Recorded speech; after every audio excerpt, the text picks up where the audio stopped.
You said that you love winning. What drives you more, the love of winning or the hate of losing? Maybe equally, maybe both. I don't like losing, and I do like winning.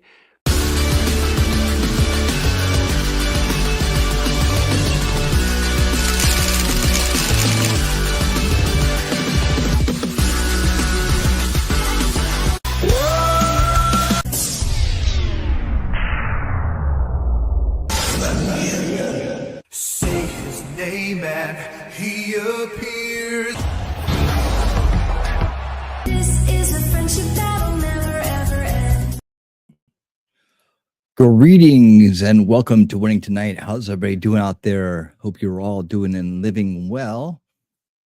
And I'd like to thank all those awesome people out there in the winner's circle who support the channel on a monthly basis. Your names are scrolling at the bottom of the screen. Thank you so much for being part of the solution. And a special thanks to Shelly and Wolfram who support us over on Rumble as well. We are broadcasting live tonight on Rumble, X, and YouTube. And away we go. How's everybody doing out in the crowd? Let's say hello to Heidi. Heidi, how you doing? Thank you for being here, Heidi. And all kinds of good stuff.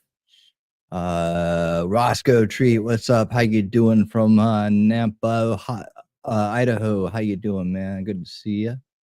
Good to see you. Happy that you're here. Fight, win, win, win. Yeah, there you go. All right. Wolfram, thank you for dropping these links, my friend. Remember, when you're here to always listen to Wolf, he knows what he's talking about. He wipes his paws, he loops in, and he howls.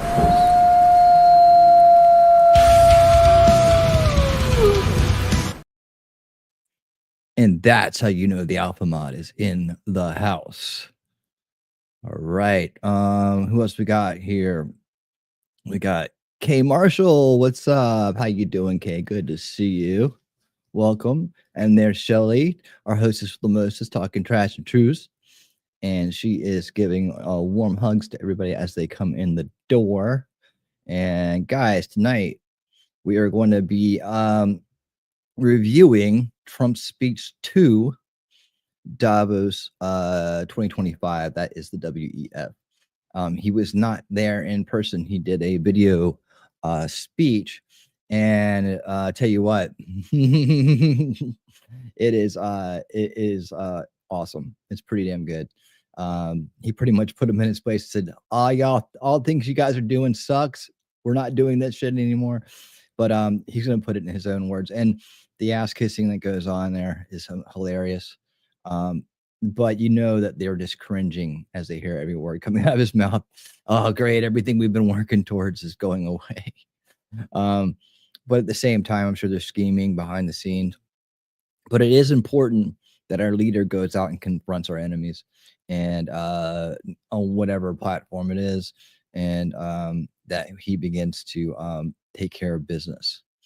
He did it in a very political way, very cordial way, but just a very matter-of-fact way. So we're going to get into that tonight. We're also going to go through another whole batch of executive orders, many of them pertaining to the southern border, and also some other key ones that have been released so far. And I think we may look at a little bit of before we do that, we may look at Trump's doing these mini press conferences when he's signing these orders. So one just popped up, and I think we're going to play that before we get started on that batch tonight. And as many as are coming out, it's probably going to be a part 3 to that coming up, I'm pretty sure. And new ones are coming out as well. So we're going to get to the key ones, the big ones, and we're gonna see America become great again right in front of our eyes. Well, these executive orders have to come, have to be done. They have to be followed, right? And there's something else too. I'm going to tease tonight, but I'm probably going to do a show tomorrow night because there's so much going on. And that is as we've known here for almost a year. It's coming up on a year. We've known this, that the deep state's plans for the 2024 election, and if Trump has a second term, through J. Michael Waller's interview with Tucker Carlson, Still a great stream, still gets a lot of views still. So it's good to see that one living well. And we're going to look at that exact thing that J. Michael Waller warned us about, being disclosed, being exposed, that is, exposed by James O'Keefe of O'Keefe Media Group. He's done it again, guys. And this one really exposes how it works. This is a great one. This is probably one of his best snags. One of his best snags out there. So, hey, T-Rex, what's up? So we'll be looking at that tomorrow night. We'll do a little tease of it tonight, and then we'll look at the full expose tomorrow night. T-Rex Trucking and More. What's up, my friend? Did you see that Oscar-nominated film I sent you winning? I saw that you sent it to me. I haven't had a chance to look at it yet, but I will review it. I'm looking forward to it. Thank you for sending me that. I appreciate that. And I don't know if Miles is out there or not, but if you are, Miles, I didn't get an email from you with those with the video that you wanted me to take a look at. So if Miles does pop in, let's make sure he gets my Gmail address, because we did offer out the Discord to him, but I don't know if not everybody Discords, so I get it. But yeah, we want to make sure. I definitely want to take a look at it, man.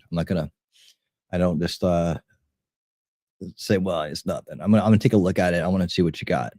So if you want to send that to me, do it. I'm wide open, and that goes for anybody. I'm always willing to take a look at what you want me to take a look at. That's the way we work here, man. That's how we do it. Let's see. Do I have anything else? Oh yeah, another little bit of news. Next week, the 29th and 30th, we're going to have day streams, because the 29th will be RFK Jr.'s hearing for his cabinet position, and the 30th will be Tulsi Gabbard's. So we'll be covering both of those, and those should be quite exciting, because those are not picks that the corrupt establishment wants in there, because they will do too good of a job dismantling their corruption and making America healthy again, which, they don't want that either. I'm waiting for the whole executive order to ban pharmaceutical ads. That's going to be a good one. I think that's coming. I think that's heading our way. That, just like they banned cigarette ads, they should ban pharmaceutical ads. Those are pointless. They're actually very pointless. They're manipulative, and they are, and it's also B2B. It's really business to business marketing that's going on there. So it doesn't need to be in our faces. It doesn't need to be in our kids' faces.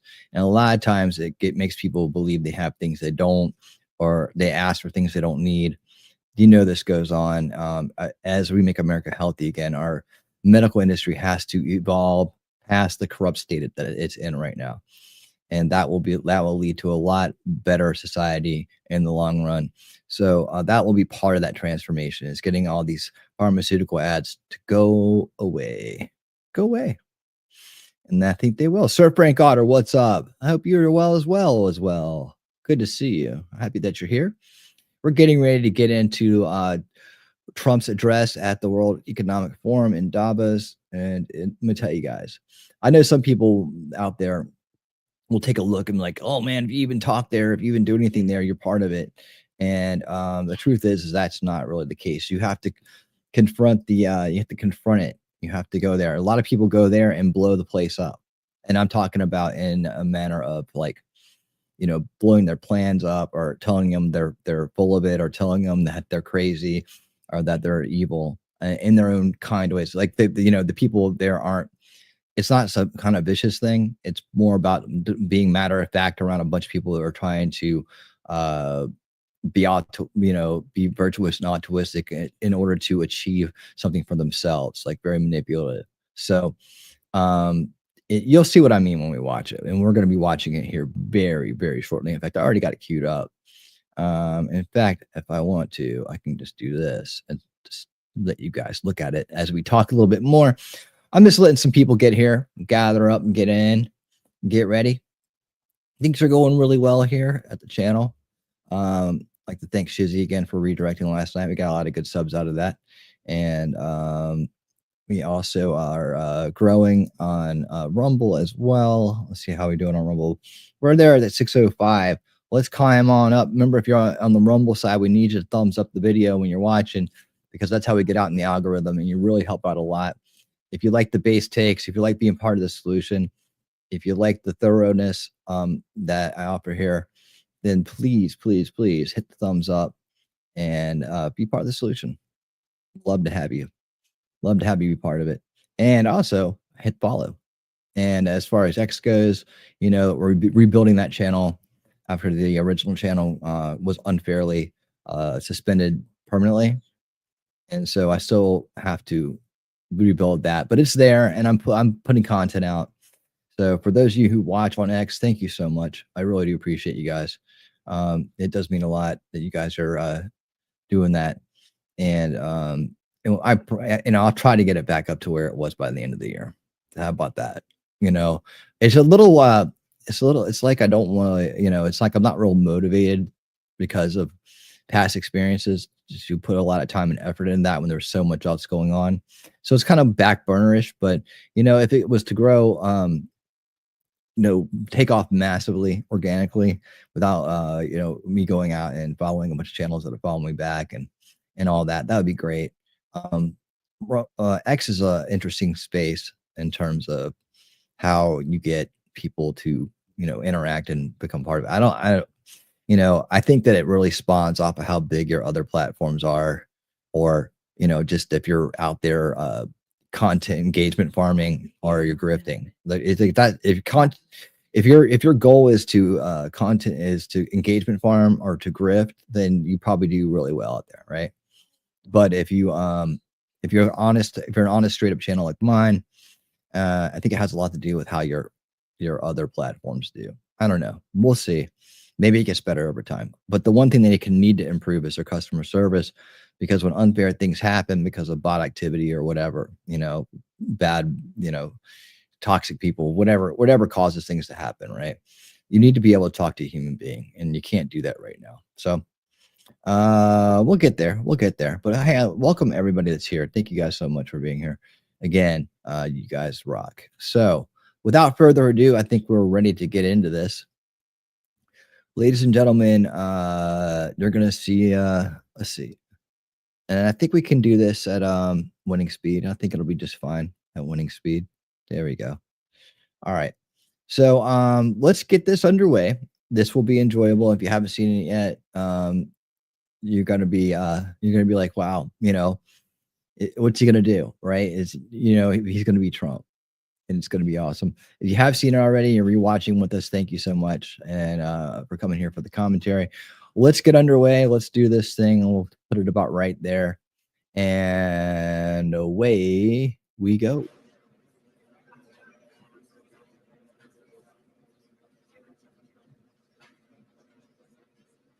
Old Klaus Schwab.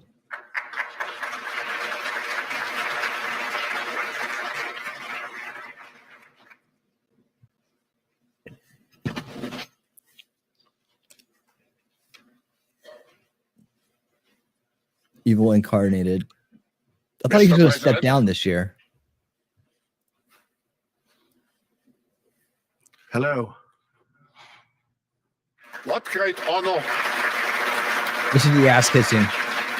What great honor and pleasure to welcome you back to the Davos community. Just 4 days into your new mandate, we highly appreciate your presence with us today. We wish you all the best as you take on your critical Hey, work Wild, what's up? How you ahead. doing, man? The global challenges we face today are monumental. Yeah, you're one of them. The importance of American leadership and your personal leadership in this regard is fundamental and paramount. We are here to hear your vision and policies related to revitalizing the economy and addressing the global challenges. They don't involve As you you, might Klaus. expect, Mr. President, your return to office and your forthcoming policies have been at the focus of our discussions this week. The what? The discussions among 3,000 political and business leaders from over 130 countries who came together here in Davos. We look forward hearing first from you and sent to the follow-up discussion with business leaders, moderated by my colleague, Børge Brende. Ladies and gentlemen, the President of the United States, Donald J. Trump. I heard him say that. Well, we're getting Thank into you all very your much, shit. Klaus, and hello to everyone in beautiful Davos. This has been a truly historic week in the United States. 3 days ago, I took the oath of office and we began the golden age of America. The recent presidential election was won by millions of votes, and all seven, every one of them, all seven swing states. There was a massive mandate from the American people like hasn't been seen in many years. And some of the political pundits, even some of my so-called enemies, said it was the most consequential election victory in 129 years. That's quite nice. What the world has witnessed in the past 72 hours is nothing less than a revolution of common sense. Our country will soon be stronger, wealthier, and more united than ever before, and the entire planet will be more peaceful and prosperous as a result of this incredible momentum and what we're doing and going to do. My administration is acting with unprecedented speed to fix the disasters we've inherited from a totally inept group of people and to solve every single crisis facing our country. This begins with confronting the economic chaos caused by the failed policies of the last administration. Over the past 4 years, our government racked up $8 trillion in wasteful deficit spending and inflicted nation-wrecking energy restrictions, crippling regulations, and hidden taxes like never before. The result is the worst inflation crisis in modern history and sky-high interest rates for our citizens and even throughout the world. Hey, Food prices and the price of almost every other thing known to mankind went through the roof. President Biden totally lost control of what was going on in our country, but in particular with our high inflation economy and at our border. Because of these ruinous policies, total government spending this year is $1.5 trillion higher than was projected to occur when I left office just 4 years ago. Likewise, the cost of servicing the debt is more than 230% higher than was projected in 2020. The inflation rate we are inheriting remains 50% higher than the historic target. It was the highest inflation probably in the history of our country. That's why from the moment I took office, I've taken rapid action to reverse each and every one of these radical left policies that created this calamity. Oh, yeah. In particular with immigration, crime, and inflation. On day one, I signed an executive order directing every member of my cabinet to marshal all powers at their disposal to defeat inflation and reduce the cost of daily life. I imposed a federal hiring freeze, a federal regulation freeze, a foreign aid freeze, and I created the new Department of Government Efficiency. I terminated the ridiculous and incredibly wasteful Green New Deal. I call it the Green New Scam. Withdrew from the one-sided Paris Climate Accord and ended the insane and costly electric vehicle mandate. We're going to let people buy the car they want to buy. I declared a national energy emergency, and it's so important, national energy emergency to unlock the liquid gold under our feet and pave the way for rapid approvals of new energy infrastructure. The United States has the largest amount of oil and gas of any country on earth, and we're going to use it.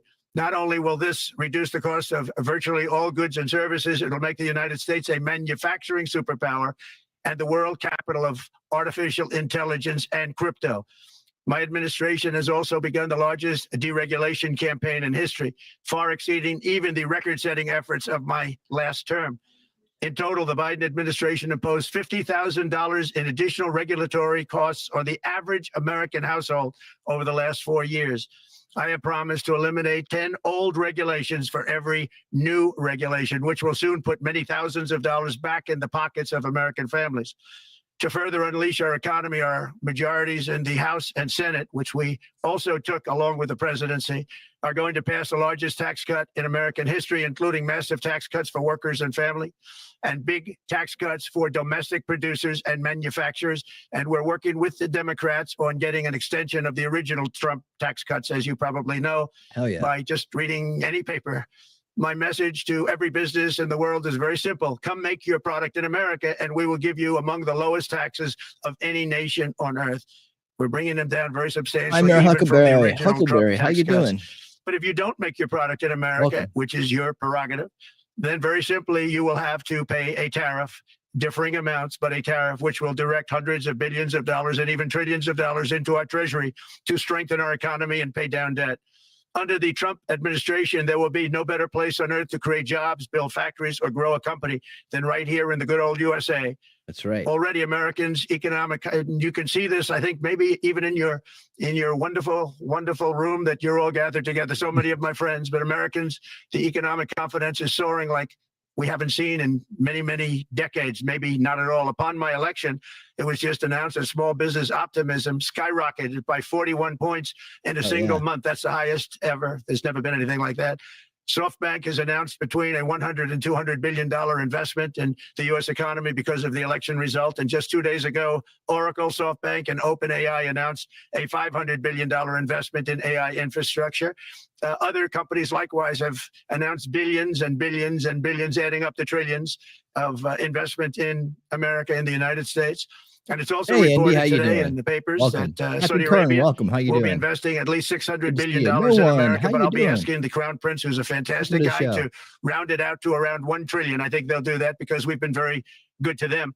And I'm also going to ask Saudi Arabia and OPEC to bring down the cost of oil. You got to bring it down, which frankly, I'm surprised they didn't do before the election. That didn't show a lot of love by them not doing it. I was a little surprised by that. If the price came down, the Russia-Ukraine war would end immediately. Right now, the price is high enough that war will continue. You got to bring down the oil price. You got to end that war. They should have done it long ago. They're very responsible, actually, to a certain extent, for what's taking place. Millions of lives are being lost. With oil prices going down, I'll demand that interest rates drop immediately. And likewise, they should be dropping all over the world. Interest rates should follow us. All over, the progress that you're seeing is happening because of our historic victory in a recent presidential election, one that has become quite well known throughout the world. I think a lot of things are happening to a lot of countries. They say that there's light shining all over the world since the election, and even countries that we aren't particularly friendly with are happy because they understand what there is a future and how great the future will be under our leadership. America is back and open for business. And this week, I'm also taking swift action to stop the invasion at our southern border. They allowed people to come in at levels that nobody's ever seen before. It was ridiculous. I decided and declared to do, and very, very importantly, a national emergency on our border, immediately halted all entry of illegal border crossers, of which there were many, and began promptly returning the illegal trespassers back to the place from which they came. That action, as you've probably seen, has already started very strongly. I've deployed active duty U.S. military and National Guard troops to the border to assist in repelling the invasion. It was really an invasion. We will not allow our territory to be violated. After 4 long years, the United States is strong and sovereign and a beautiful nation. Once again, it's a strong, sovereign nation. In addition, I'm pleased to report that America is also a free nation once again. On day one, I signed an executive order to stop all government censorship. No longer will our government label the speech of our own citizens as misinformation or disinformation, which are the favorite words of censors and those who wish to stop the free exchange of ideas and, frankly, progress. We have saved free speech in America, and we've saved it strongly. With another historic executive order this week, I also ended the weaponization of law enforcement against the American people and, frankly, against politicians, and restored the fair, equal, and impartial rule of law. My administration has taken action to abolish all discriminatory diversity, equity, and inclusion nonsense. And these are policies that were absolute nonsense throughout the government and the private sector. With the recent yet somewhat unexpected great Supreme Court decision just made, America will once again become a merit-based country. You have to hear that word, merit-based country. And I've made it official, an official policy of the United States, that there are only 2 genders, male and female. And we will have no men participating in women's sports, and transgender operations, which became the rage, will occur very rarely. Finally, as we restore common sense in America, we're moving quickly to bring back strength and peace and stability abroad. I'm also going to ask all NATO nations to increase defense spending to 5% of GDP, which is what it should have been years ago. It was only at 2%, and most nations didn't pay until I came along. I insisted that they pay, and they did, because the United States was really paying the difference at that time, and it was unfair to the United States. But many, many things have been unfair for many years to the United States. Before even taking office, my team negotiated a ceasefire agreement in the Middle East, which wouldn't have happened without us, as I think most of the people in the room know. Earlier this week, the hostages began to return to their families. They are returning, and it's a beautiful sight, and they'll be coming in more and more. They started coming back on Sunday.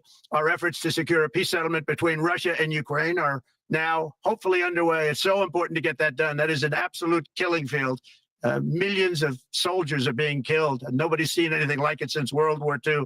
They're laying dead all over the flat fields. It's a flat field farmland, and there's millions of Russians and millions of Ukrainians, and nobody's seen anything like it since World War II. It's time to end it. And here in America, we have big events coming up. Next year, we have the 250th anniversary of America's founding. I'm so honored to be president during that. That's been a big event. They've been talking about it for 10 years. We also have the World Cup. And I understand Gianni's in the room. Infantino, he was very instrumental in helping us get it. He's there. World with Cup you someplace, is I coming think, to America. and I want to thank him for that. And then we have the Olympics coming up, which I was instrumental in getting also in my first term. And who would have known that by skipping a term, I would get the Olympics? I was upset. I said, you know, I got the Olympics to come and I won't be president. But it turned out through a stroke of luck or whatever you Can we might make it call it, that the I'm gonna be non-work president during Olympics? the That'd World be Cup and great. the Olympics The last and Olympics the sucked. 250th Boycotted anniversary. it. So that's going to be 3 big events.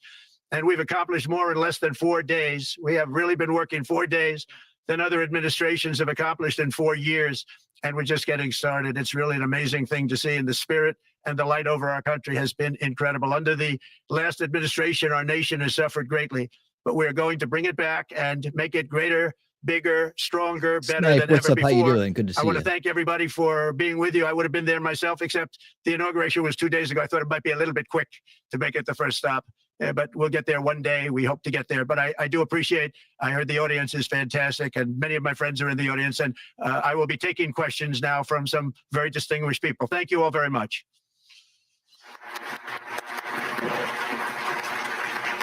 Thank you. Thank you very much, Mr. President, for that very powerful speech. And I think you could hear the applause all the way from Davos to the White House. But next year it will be even better, because then you can get the applause here in Davos. So we wish you welcome to our village next year. Yeah, he just said we're undoing all your bullshit. Yeah, I'm sure there's a lot of clapping going on. We hope to see you. Thank you very much. So we also know, Mr. President, that you open up for interaction here. We have a great panel with some of the most distinguished business people in the world. Let me start with someone that you know really well, that I think is almost a neighbor of you in Florida. Mr. Steve Schwartzman, Chairman, CEO, and co-founder of Blackstone Group. So, Steve, floor is yours. Get rid of it. Well, Mr. President, I'm sure the Crown Prince of Saudi Arabia will be really glad you gave this speech today. As Mike saw. You've had the busiest 4 days that anybody can imagine, and congratulations for that. My question is about some of the things I've observed here at Davos. It's a terrific forum. I've met lots of people, as usual. I think I've been here 30 years. And a lot of the European business people have expressed enormous frustration with the regulatory regime in the EU. And they attribute slower growth rates here because of the numerous factors, but especially because of regulations. And you've taken a completely different approach in this area. And if you could explain the theory of what you're doing, how you're going to do it, and what you expect the outcome to be, I'd appreciate it. Well, thank you very much. And congratulations, Steve. You're a friend of mine, but on a great career. You've had an amazing career and it continues. So I just want to congratulate you. Very inspirational to a lot of people. I want to talk about the EU, because you mentioned specifically that I've also had a lot of friends and leaders of countries. I've gotten to know them all my first term and a little bit during this period of 4 years, and know them well, like them a lot, but they're very frustrated because of the time everything seems to take to get approved, environmental impact statements for things that you shouldn't even have to do that, and many, many other ways that it takes. And I'm going to give you a quick little example. In the private life, my beautiful private life, before I had all these things happening, the world is a little different. I had a nice, simple life. You knew that. But when I had that simple life, I did projects, and I had a big project in Ireland, and it had to get approval on something that would have made it even better. And I got the approval from Ireland in a period of a week. And it was a very, very, very efficient, good approval.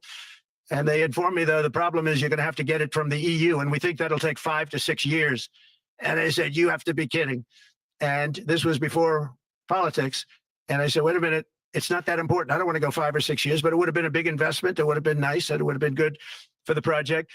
And I sent the people to the EU to see if they could speed it up. And basically, it was a 5 or 6 year wait just to get a simple approval that Ireland gave me in a period of literally not much more than a week. And I realized right then, that was the first time I really was involved with the EU, but I realized right then that's a problem. And I didn't even bother applying to do it. Or if I did, I pulled it very quickly. I have to be very accurate because I don't want to be criticized. He did apply, actually. No, I want to be very accurate. So I don't think I did, but if I did, I pulled it very quickly. It was just something you couldn't wait 5 years or 6 years to get an approval. So a lot of, in a very big business sense, a lot of people are claiming that's the problem. From the standpoint of America, the EU treats us very, very unfairly, very badly. They have a large tax that we know about, and a VAT tax, and it's a very substantial one. They don't take essentially don't take our farm products, and they don't take our cars, yet they send cars to us by the millions. They put tariffs on things that we want to do. Like, for instance, I think they actually, in terms of, these are non-economic or non-monetary tariffs, and those are very bad. And they make it very difficult to bring products into Europe, and yet they expect to be selling, and they do sell their products in the United States. So we have, hundreds of billions of dollars of deficits with the EU, and nobody's happy with it, and we're going to do something about it, but nobody's happy with it. So I think the EU has to speed up their process. Friends of mine that are in some of the nations within the EU, great people, they want to be able to compete better, and you can't compete when you can't go through the approval process fast. There's no reason why it can't go faster. So, I'm trying to be constructive because I love Europe. I love the countries of Europe, but the process is a very cumbersome one. And they do treat the United States of America very, very unfairly with the VAT taxes and all of the other taxes they impose. One other, just to finish up, I got a call from the head of a major airline, one of the biggest airlines in the world. And he said, sir, could you help us? Landing in Europe is brutal. They charge us fees for everything, and it's so unfair. I said, how does it compare to China? He said, it's much worse. And the other thing, as you know, they took court cases with Apple, and they supposedly won a case that most people didn't think was much of a case. They won 15 or 16 billion from Apple. They won billions from Google. I think they're after Facebook for billions and billions. These are American companies, whether you like them or not, they're American companies, and they shouldn't be doing that. And that's, as far as I'm concerned, it's a form of taxation. So we have some very big complaints with the EU. Thank you. Thank you very much, Mr. President. We'll now go to one of your friends in the EU, Patrick Boyan. He's the chairman and CEO of Total Energies. I guess you have a question ready, Patrick, for the president.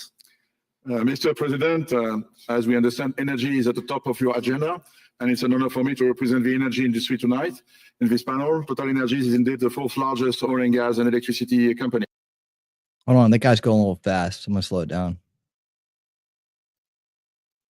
In the world. I will not ask you a question about the oil price. It's quite clear what you expect from us. I will go to gas more. And our company is the largest #1 exporter LNG. Chris, how you doing? Good to see you. Company. We are a strong contributor to, and we invest in a mammoth LNG projects in Texas, $20 billion. It's far from 200, but it's $20 billion. And we contribute with that to security of supply to Europe as we export this LNG to Europe. Some experts fear that if there are too many projects developed in the US on LNG, this could have an inflationary impact on the US domestic gas price. And they recommend a pause on these projects. I would ask you the following question. What are your views about such a pause on investments on LNG in the US? What would happen if you would observe an increased domestic gas price because of these exports? And final question, which is important for Europe, would you agree to guarantee security of supply of US LNG to Europe? Well, on the last part of your question, yes, I would. I would make sure that you get it. If we make a deal, we make a deal, you'll get it. because a lot of people do have that problem. They make a deal and then it can't get supplied because of war type problems and other problems. So we would absolutely do that. LNG is very interesting because when I took office for the first term, one of the first things I looked at was there were two very massive plants in Louisiana, a state that has been very good to me, won it by many, many points. And I felt strongly indebted to it, actually. And they said there are two plants that have been under environmental consideration for more than 10 years. And they were costing, as you say, you know how expensive those plants are, but they were costing like 12 billion and I think 14 or 15 billion, but they couldn't get their permits. They were in review for years, many, many years, like a decade or more. And I said, so ridiculous. I know so much about that because in the construction industry, I had to go through it too, but I got good at it after a while. But I saw the projects, and you're talking about a total investment of 25 to $30 billion, and it looked like it was going to end. They couldn't get their permits, and I got them done in less than a week. It was done, completed. In fact, when they called them to announce that it was done, not bullshitting. Largely countries, Japan was involved and another country and some very big investors. They couldn't believe it. They actually couldn't believe it. And I said, just do yourself one favor. Don't pay any consultants, because the only one that got it done was me. I got it done because it was the right thing to do for the U.S. and for the world. But the consultants had nothing to do with it. You know, the consultants go in and they say, give us millions of dollars because Trump did it. Nobody called me about it. I just heard it was a problem for years. And I got it done because it was the right thing to do for the U.S. and the right thing to do for beyond. It had to do with energy, very important. So I think it's very important. I think I disagree with one. I think the more that you do, the lower the price is going to go. And what I'd like to see is rapid approvals. We're going to get very rapid approvals in the United States, like with the AI plants, talking to many people want to build them. That's going to be a very big thing. We're going to build electric generating facilities. They are going to build. I'm going to get them the approval. Under emergency declaration, I can get the approvals done myself without having to go through years of waiting. And the big problem is we need double the energy we currently have in the United States. Can you imagine? For AI to really be as big as we want to have it, because it's it'll be very competitive with China and others. So I'm going to give emergency declarations so that they can start building them almost immediately. And I think it was largely my idea because nobody thought this was possible. It wasn't that they were not smart, because they're the smartest. But I told them that what I want you to do is build your electric generating plant right next to your plant as a separate building connected. And they said, wow, you're kidding. And I said, no, I'm not kidding. You don't have to hook into the grid, which is old and, could be taken out. If it's taken out, they wouldn't have any way to get any electricity. So we are going to allow them to go on a very rapid basis to build their plant, build the electric generating plant. They can fuel it with anything they want, and they may have coal as a backup, good, clean coal, If there were a problem with a pipe coming in, as an example, you're going with gas, oil or gas, and a pipe gets blown up or for some reason doesn't work. There are some companies in the U.S. that have coal sitting right by the plant so that if there's an emergency, they can go to that short-term basis and use our very clean coal. So that's something else that a lot of people didn't even know about, but nothing can destroy coal, not the weather, not a bomb, nothing. It might make it a little smaller, might make it a little different shape, but coal is very strong as a backup. It's a great backup to have that facility, and it wouldn't cost much more money. And we have more coal than anybody. We also have more oil and gas than anybody. So we're going to make it so that the plants will have their own electric generating facilities attached right to their plant. They don't have to worry about a utility. They don't have to worry about anything. And we're going to get very rapid approvals. Thank you. There you Thank go. you so much, Mr. President. We'll now go to another CEO that you know very well, Brian Moynihan, the CEO and chair of Bank of America. Watch this. Good afternoon, Mr. President. Bank of America. Congratulations, and obviously an eventful week for you and your family. This is If so you remember good. 5 years ago, you came here and we walked among 150 CEOs from all over the world, and you engaged with them about your policies and your procedures. This year, you're not here, and yet this week was eventful from the orders that you mentioned earlier. Literally a wave of orders coming out on immigration, on trade, and many other matters.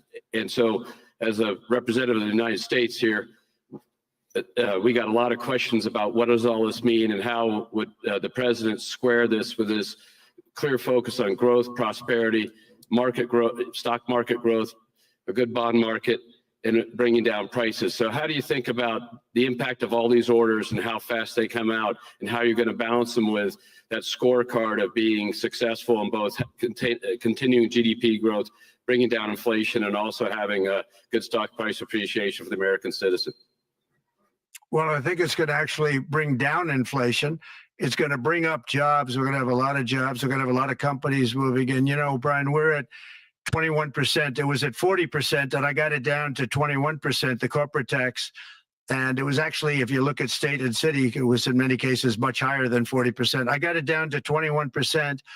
And now we're going to bring it down from 21 to 15% if, there's a big if you make your product in the US. So we're going to have the lowest, just about the lowest rate. It'll be, the 21 is on the low side worldwide.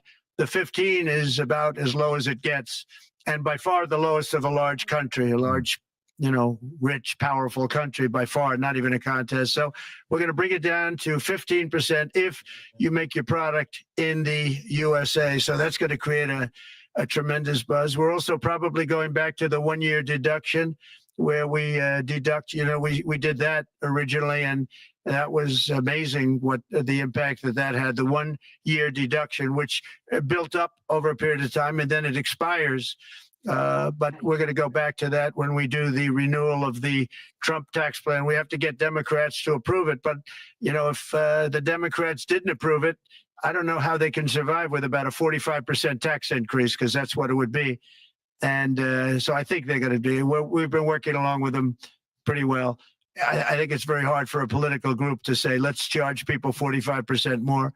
So I think we're in good shape. But we're actually doing a reduction for business and small businesses where you're going to bring it down to 15%, which is a little bit really something.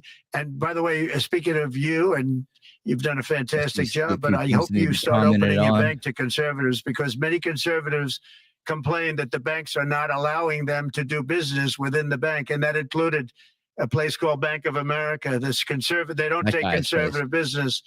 And I don't know if the regulators mandated that because of Biden or what, but you and Jamie and everybody, I hope you're going to open your banks to conservatives, because what you're doing is wrong. He just called them. He just called Bank of America out on the stage. What you're doing is wrong. Mr. President, I'll say that your friend Gianni said hello, told me to tell you hello, and we look forward to sponsoring the World Cup when it comes, both this summer for the club and next year. So thank you for getting that for the United States. Thank you very much, Brian. Thank you, Mr. President. We'll now go to Anna Butin. She's the executive chairman of Banco Santander. Okay, real quick, I see a lot of talk about the mRNA AI vaccine. Yeah, it's not compulsory. It's basically what they were saying, and they haven't invented this yet, by the way. This isn't invented. This is like, you know, potentially could happen, right? This isn't the Biden regime of force and authoritarians and mandates. So you don't have to worry about whether you comply or not. You already have the choice, right? So if you're laying there dying of cancer and they have a cure, or they say, well, you know what, you're going to get cancer. Either, you know, we can chop your tits off, or you can take this. It's up to you. You'll have the choice. They're just saying that they're going to be able to potentially, you know, a suit saying this from a podium, potentially be able to do this, right? That's all they said. So don't jump off the deep end on that one, because, I mean, it's a big difference between a pandemic response of a thing that wasn't supposed to be used for what it was used for, right? And what they're talking about with the AI stuff. And ultimately, because we have a president like Trump, it will be your choice. You will get to choose what you do with yourself. That's the beauty. That's the beauty of it. That's why we have to keep electing people like him and who follow his platform of freedom and choice and liberty. You know, there's going to be things, you have a choice of whether you want to smoke cigarettes or not, don't you? Right? You have a choice of whether you want to drink or smoke pot or take drugs, don't you? It's the same thing. You can choose. So, I mean, why shouldn't they try to invent things that are going to help people cure cancer that want to take it? It's a way different thing than what happened with COVID, what happened with that whole debacle, right?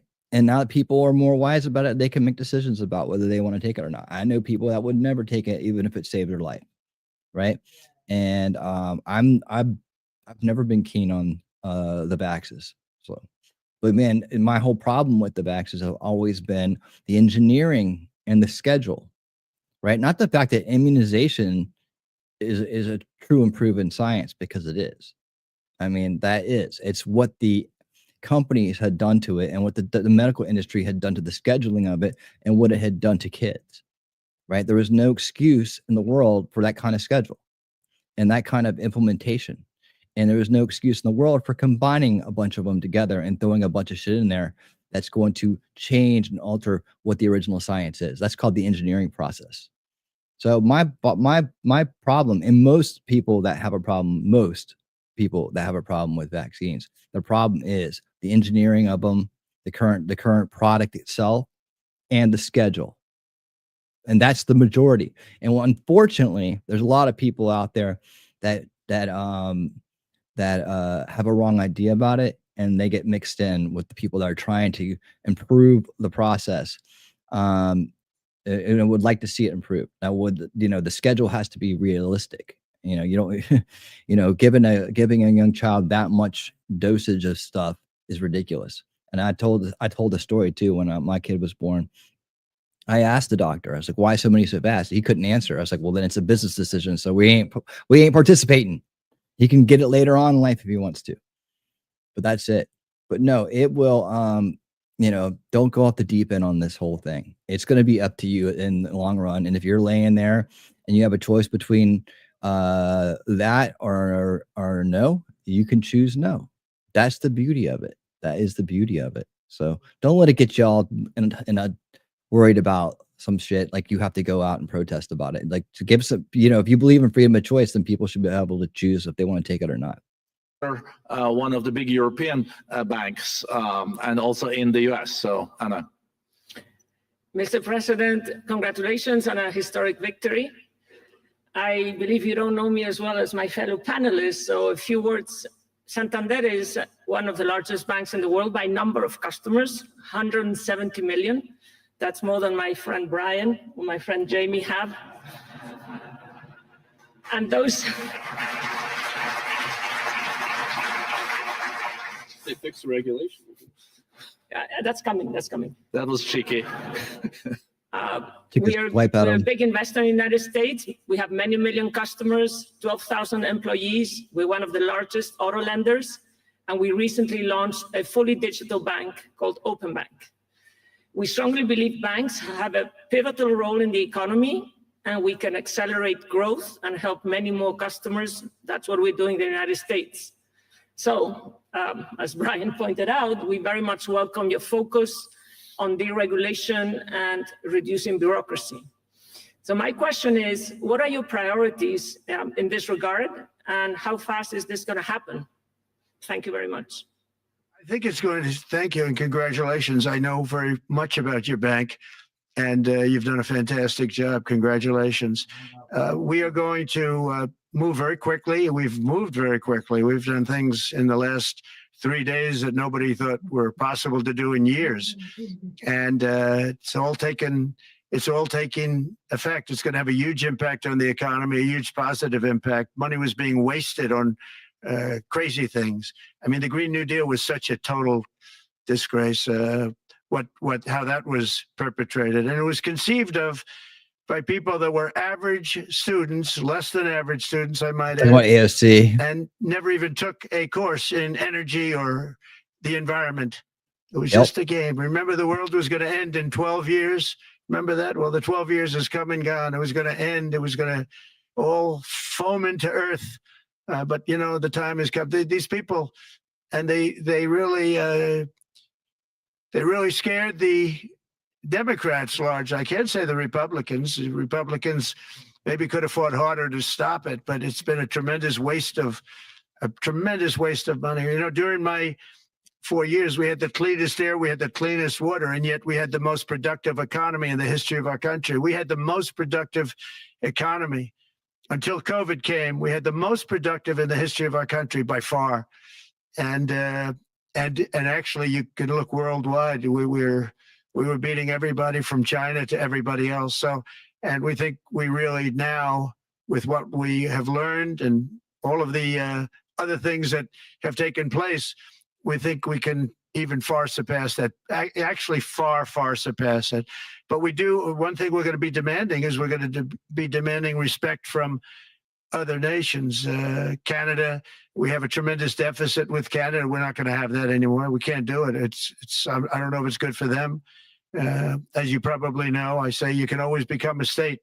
And if you're a state, we won't have a deficit. We won't have to tariff you, et cetera, et cetera. But Canada has been very tough to deal with over the years. And it's not fair that we should have a $200 billion or $250 billion deficit.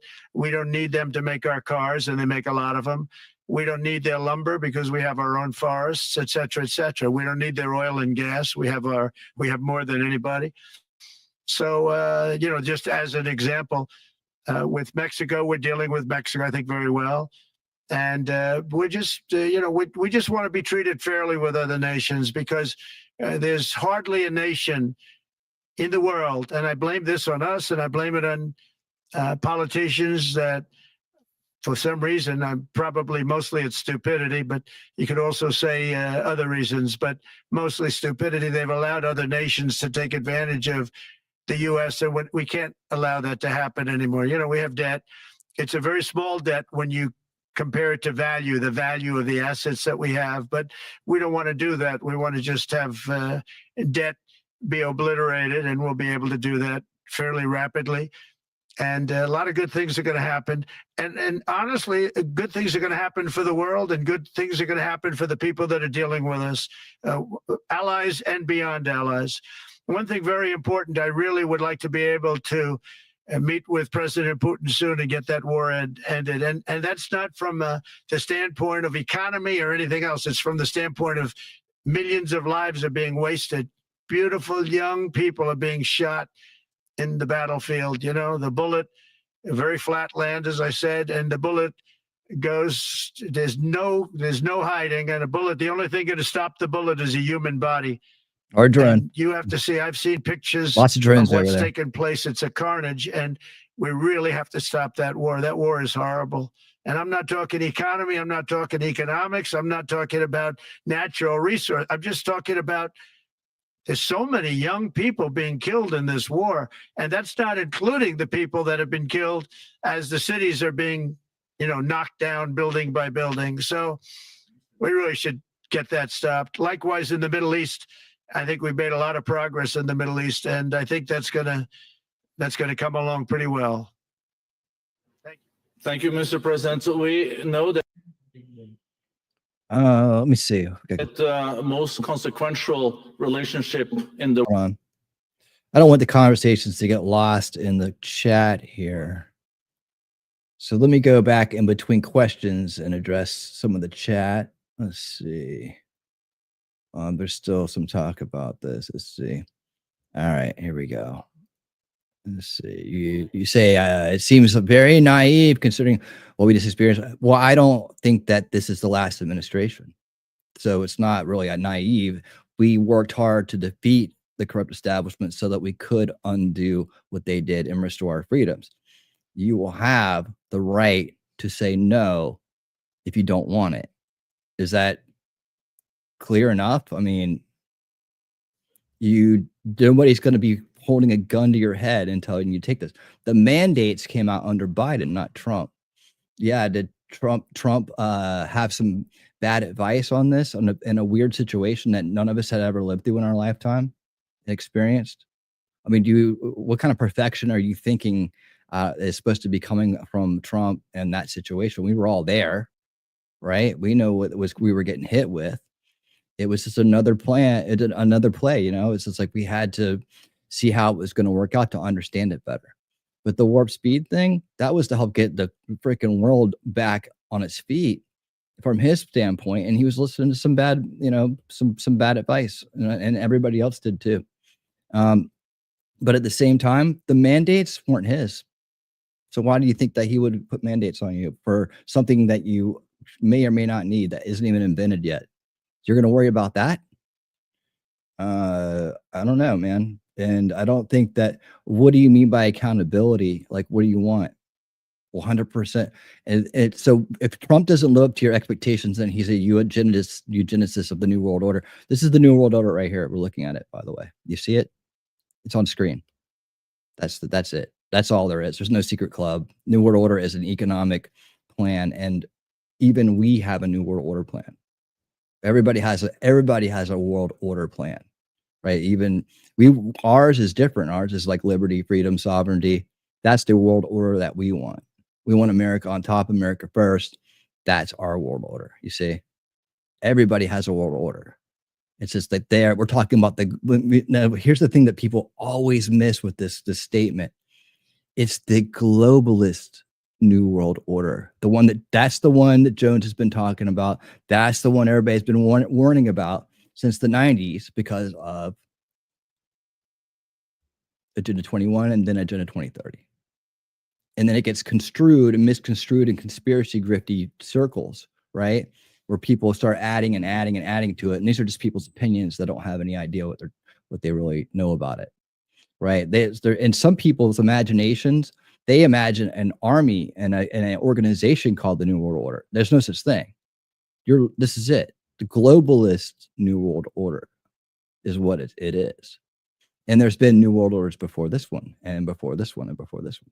There's been many. Hitler had a new world. It was Hitler he wrote a book called The New World Order. I mean, so if you go back and you kind of learn these things about the history of the term, like really look up the terminology and the history of it, you'll understand what it means. It's talking about a financial world order. That's what it is. And that's what it's all about.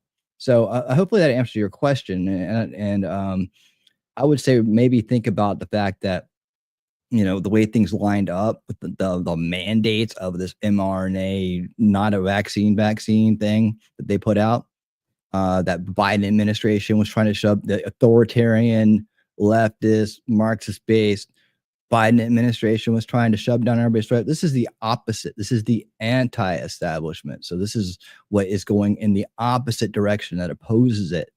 So I don't expect this administration, I don't expect it to act like the last one, right? At all. And from 2016, and I think it'll do a much better job than it did in 2016. But even at 2016, they were resisting what the establishment had set up at that point. And then Biden came in, undid all of it, right? And now Trump is coming in and undoing what he undid and redoing what he was working on and taking it to the next level with a better team, a more base team, and ones that are and new departments and a real plan, a really well thought out plan, and not to repeat or to make the same mistakes of the past when he was a very green politician and a very green president. At the same time, he was better than the alternative, Hillary Clinton.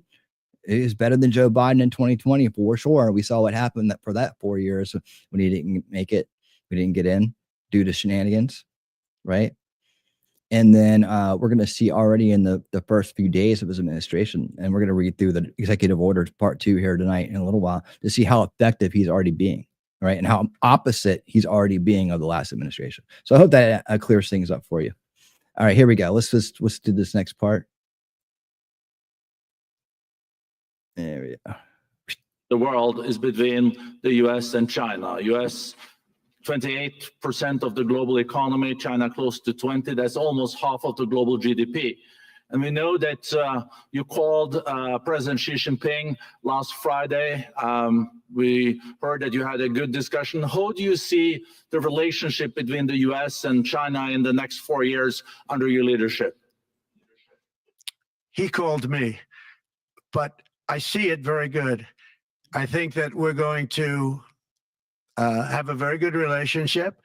All we want is fairness. We just want a level playing field. We don't want to take advantage. We've been having massive deficits with China Biden allowed it to get out of hand. He's $1.1 trillion deficit. It's ridiculous. And it's just an unfair relationship. And we have to make it just fair. We don't have to make it phenomenal. We have to make it a fair relationship. Right now, it's not a fair relationship. The deficit is massive, as it is with other countries, a lot of Asian countries, actually. But we have deficits that are very big, and we can't keep doing that. So we're not going to keep doing that. But I like President Xi very much. I've always liked him. We always had a very good relationship. It was very strained with COVID coming out of Wuhan. Obviously, that strained it. I'm sure it strained it with a lot of people, but that strained our relationship. But we always had a great relationship, I would say, and we look forward to doing very well with China and getting along with China. Hopefully, China can help us stop the war with, in particular, Russia, Ukraine, and they have a great deal of power over that situation. And we'll work with them. And I mentioned that with during our phone conversation with President Xi.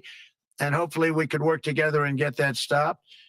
We'd like to see denuclearization. In fact, with President Putin prior to an election result, which was frankly ridiculous, we were talking about denuclearization of our two countries, and China would have come along. China has a much smaller right now nuclear armament than us, or field than us, but they're going to be catching it at some point over the next 4 or 5 years.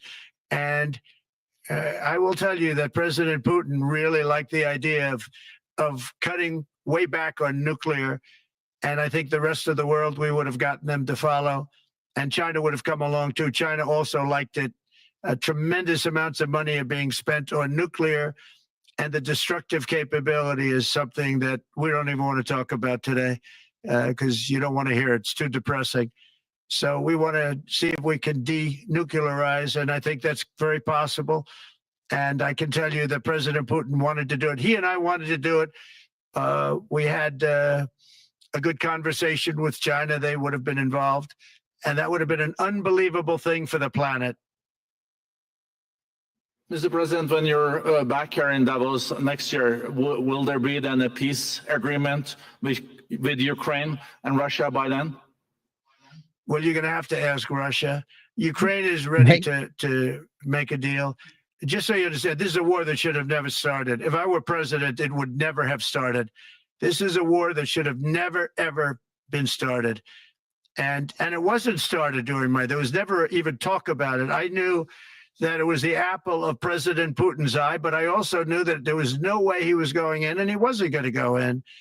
And then when I was out, bad things happened, bad things were said, a lot of stupidity all around, and you end up with what you have. Now you have all these bombed out cities that look like demolition sites with many people killed. I think the thing that you'll see about Ukraine is that far more people have died than is being reported.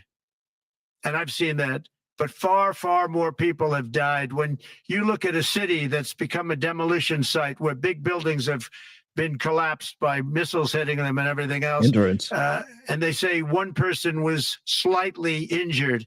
No, many people were killed. Those are big buildings. I was surprised at how that was my business. These are buildings that go 2 and 3 blocks long. They're 20 stories high. They're big, powerful buildings, and they were knocked down. And there were a lot of people in those buildings that announced that 2 people were injured. That's not true. So I think you're going to find that there were many more people killed in Ukraine in the Ukraine war than anybody has any idea. But if you look now, so many of the people being killed are soldiers just facing each other with guns, rifles, and drones, the new form of warfare, drones. And it's a very sad thing to see. And when you see pictures of the fields that I see, nobody wants to see it. You'll never be the same. Thank you very much, Mr. President, on behalf of all the 3,000 participants here in Davos. We really 3,000 participants. 3,000. That's all. Underline that joining us the third day in your presidency, live taking questions here is so appreciated, and we are already ready for receiving you next year in person. So thank you very much, and all the best from Davos. Thank you very much. Thank you. They're like, oh shit. Sorry, I had to say that. Oh shit. Oh shit. So there you have it. Trump setting them straight on how it's going to be. This is how it's going to be, guys. All your stuff, all that bullshit gone. And they've been wringing their hands for 4 years, worried about him getting back in. So there's a lot of cordialness going on here, but behind the scenes, they're like, oh shit. So that's good. Sure, absolutely. I hope that I give you things to consider. That's all. So yeah. I'm glad that you're giving him Trump a chance, no one. I'm glad you're doing that. That's what we can do. It's what we got to do. At this point, he's already in, right? Oh, absolutely. Absolutely, Trish. Thank you so much. Yeah, I usually do a really deep coverage on WEF's Davos event, right? And like last year I did really deep coverage. And we were able to anticipate what we would see some of the establishment puppets do as a result of what comes out of these meetings, right? And it's always been a good way to do it. Now they're kind of backpedaling, and the election and the executive orders and everything that's in the cabinet appointments that are going on that we're covering. And I will be covering RFK and Junior and Tulsi Gabbard next week on Thursday, on Wednesday, Thursday, or Thursday, Friday. So one of those two, the 29th and 30th. Right. Those will be daytime streams. If you want to join us, those go over pretty well. We have a good time. Yeah, I usually could do deep coverage on it, and I will keep an eye on it to see what pops out from some other people that do deep coverage on it. But it's just kind of been overshadowed this year. And I think that this is like a backpedal kind of like cope year for them, so I'm not expecting them to show too many cards this time. Like last year was all about trying to clamp down on censorship, of course, ahead of the election and whatnot. It didn't happen. They're becoming less and less effective. And again, if we counter and roll back all their Agenda 30 plans and projects and everything they're trying to do, removing their young leadership people from positions of power and influence, then this thing goes away, right? This thing goes away. And we'll be on the good track. We certainly don't want these people rolling over us. The pandemic treaty failing at the UN level. Now, when you think about the globalists, right? You got the UN, you got the WEF. UN, public, governmental, WEF, private business, right? So that's the two worlds we have here colliding, and that's how they handle things on two fronts. So that's the two-headed snake here of the globalist agenda.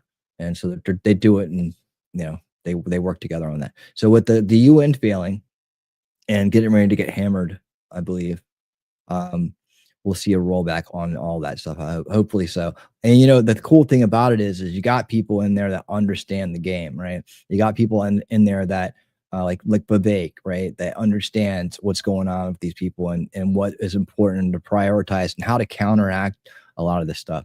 And if anything could be, I think, done a little bit better, is just to start calling out more and more of the root causes of things, that, as much as DEI has talked about, and I watched Mercado last night kind of try to fumble through what he guesses doesn't really know much about, but he has some good, some good takes on it, but it's like he doesn't seem to understand that DEI all comes from cultural Marxism, and that's the deeper knowledge that we have here. And it's just from a lack of of hearing it or having time to hear it or having the interest to go out and learn about it like we have. Going through the J. Michael Waller book, Dig and Tell does a lot of that. Knowing the Yuri Bezmenov content does a lot of that. These are things that a lot of people that talk about the topics don't really go that much deeper. That's one thing that we do here, is we always go the deeper. We question to the void, and we keep on learning as we go. So thank you. Yeah, I'm glad you enjoyed that. Thank you for being here for that. I appreciate each and every one of you. We're going to go to let's see, how am I doing this? Oh yeah. So we're going to go to the executive orders now. But I think before I did that, I wanted to did I just add this? So last second here. There it is. All right. So this is another Trump press conference from today, and some of these will probably end up going over. Let me speed this up. All right. And this is him signing more executive orders today. So a lot of these things. And by the way, if you want to source them, or if you want to stay on top of the executive orders, whitehouse.gov has been revamped. It's an awesome website now. Just go to news and go to presidential actions, right? That's where I'm pulling these from tonight. And then what I've done is I've taken them and I've created summaries for each one of them that will give you the highlights of it, tell you the purpose, the background on it, the actions to be taken, and so on. So we did part 1 on Tuesday, and that format worked out really well.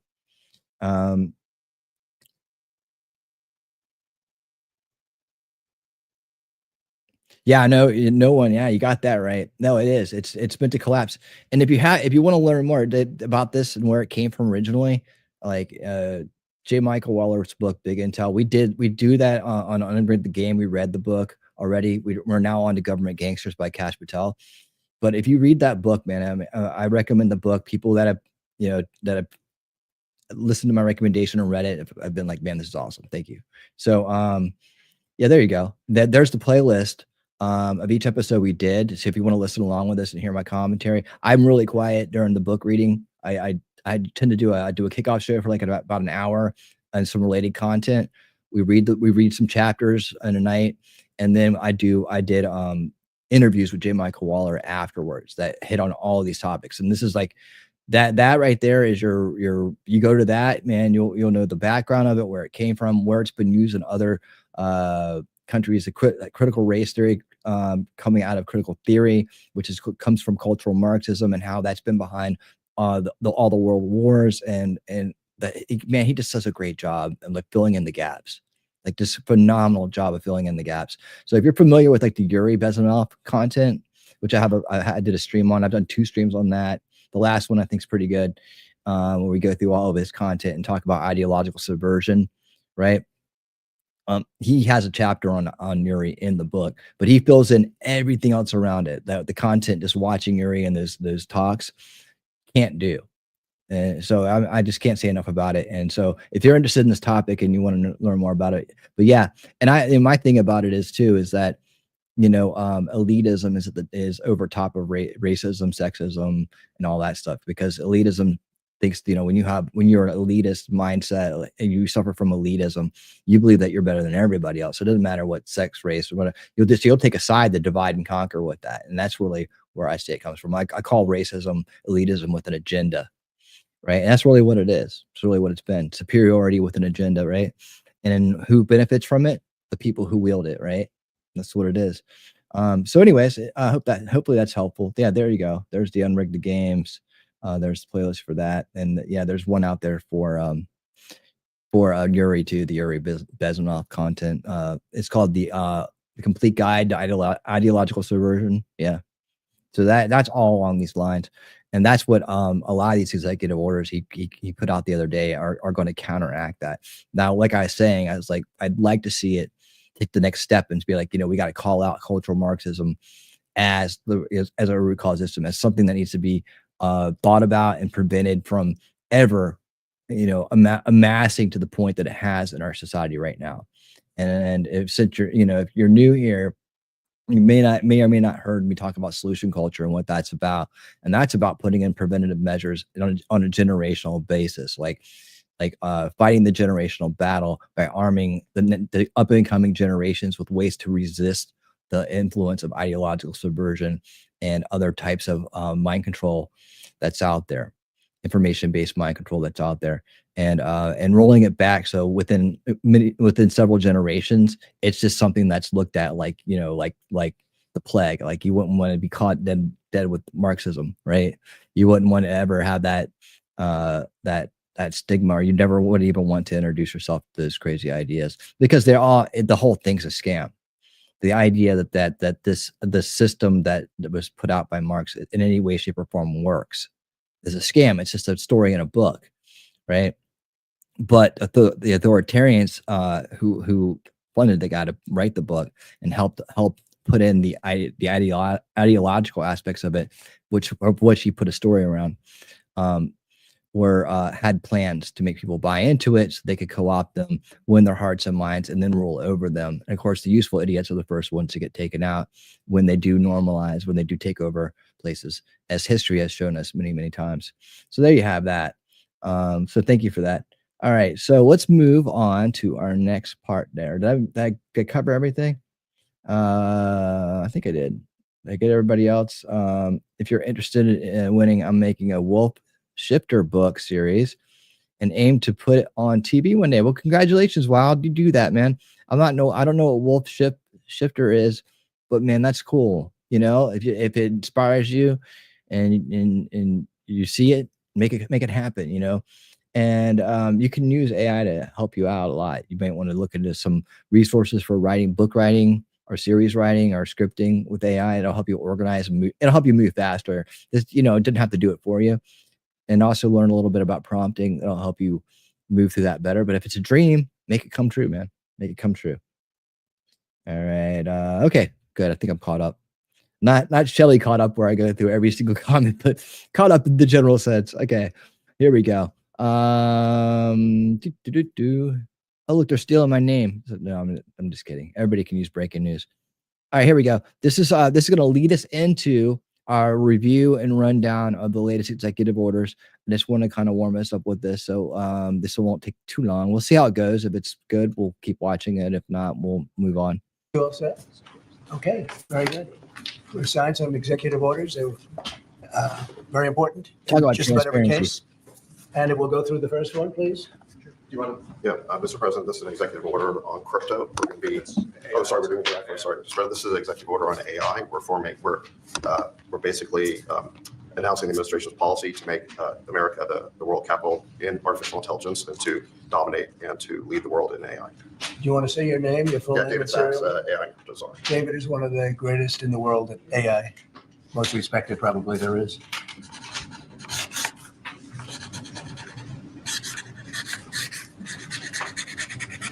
So that should take us to the forefront, right? Absolutely. We got to win. Okay.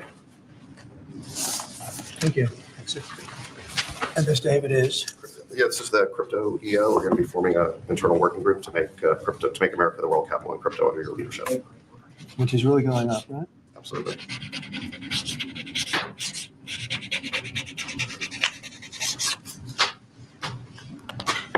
David, that's for you. Thanks.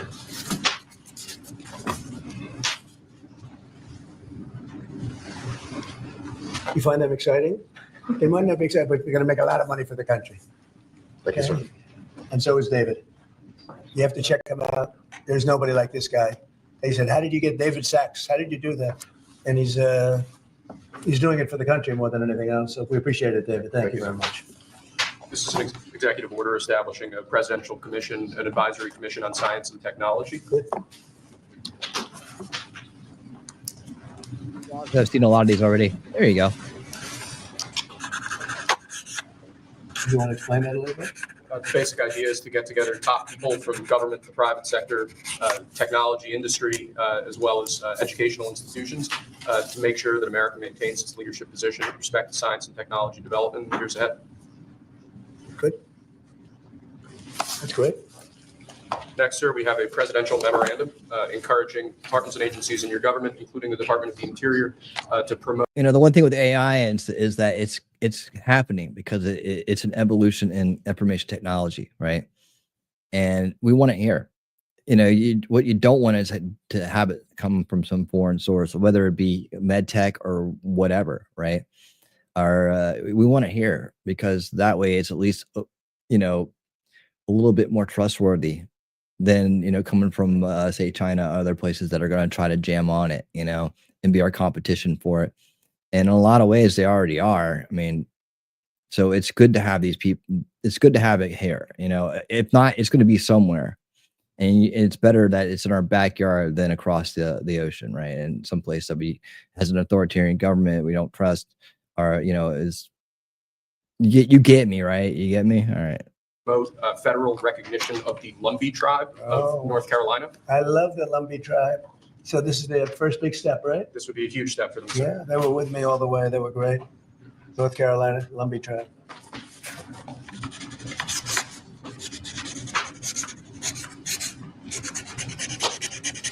Okay, you'll send them a copy of that? Yes, sir.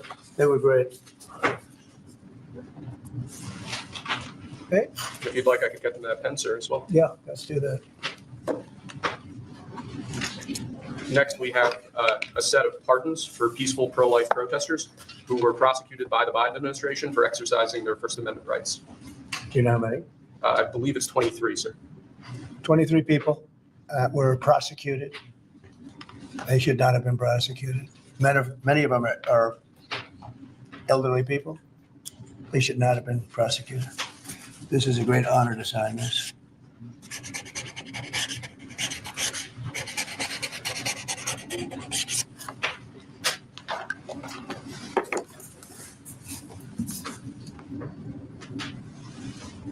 They'll be very happy. So they're all in prison now. Some are out of custody. It's ridiculous. Okay. Lastly, sir, we have an executive order ordering the declassification of Here we files go. relating to the assassinations of President John F. Kennedy, Senator Robert F. Kennedy, and the Reverend Dr. Martin Luther King Jr. That's a big one, huh? Yeah, that's a big A lot one. of We're people gonna go are over waiting that for one this tonight. for years. Saving it for the grand decades. finale. Spoiler alert. And everything will be revealed. Everything. The moment has come. Okay. It only took us getting Who to this got you? point in history to do it. RFK. Yes, sir. Like you catch that? He said, give this Okay. pen to RFK Jr. That's really cool.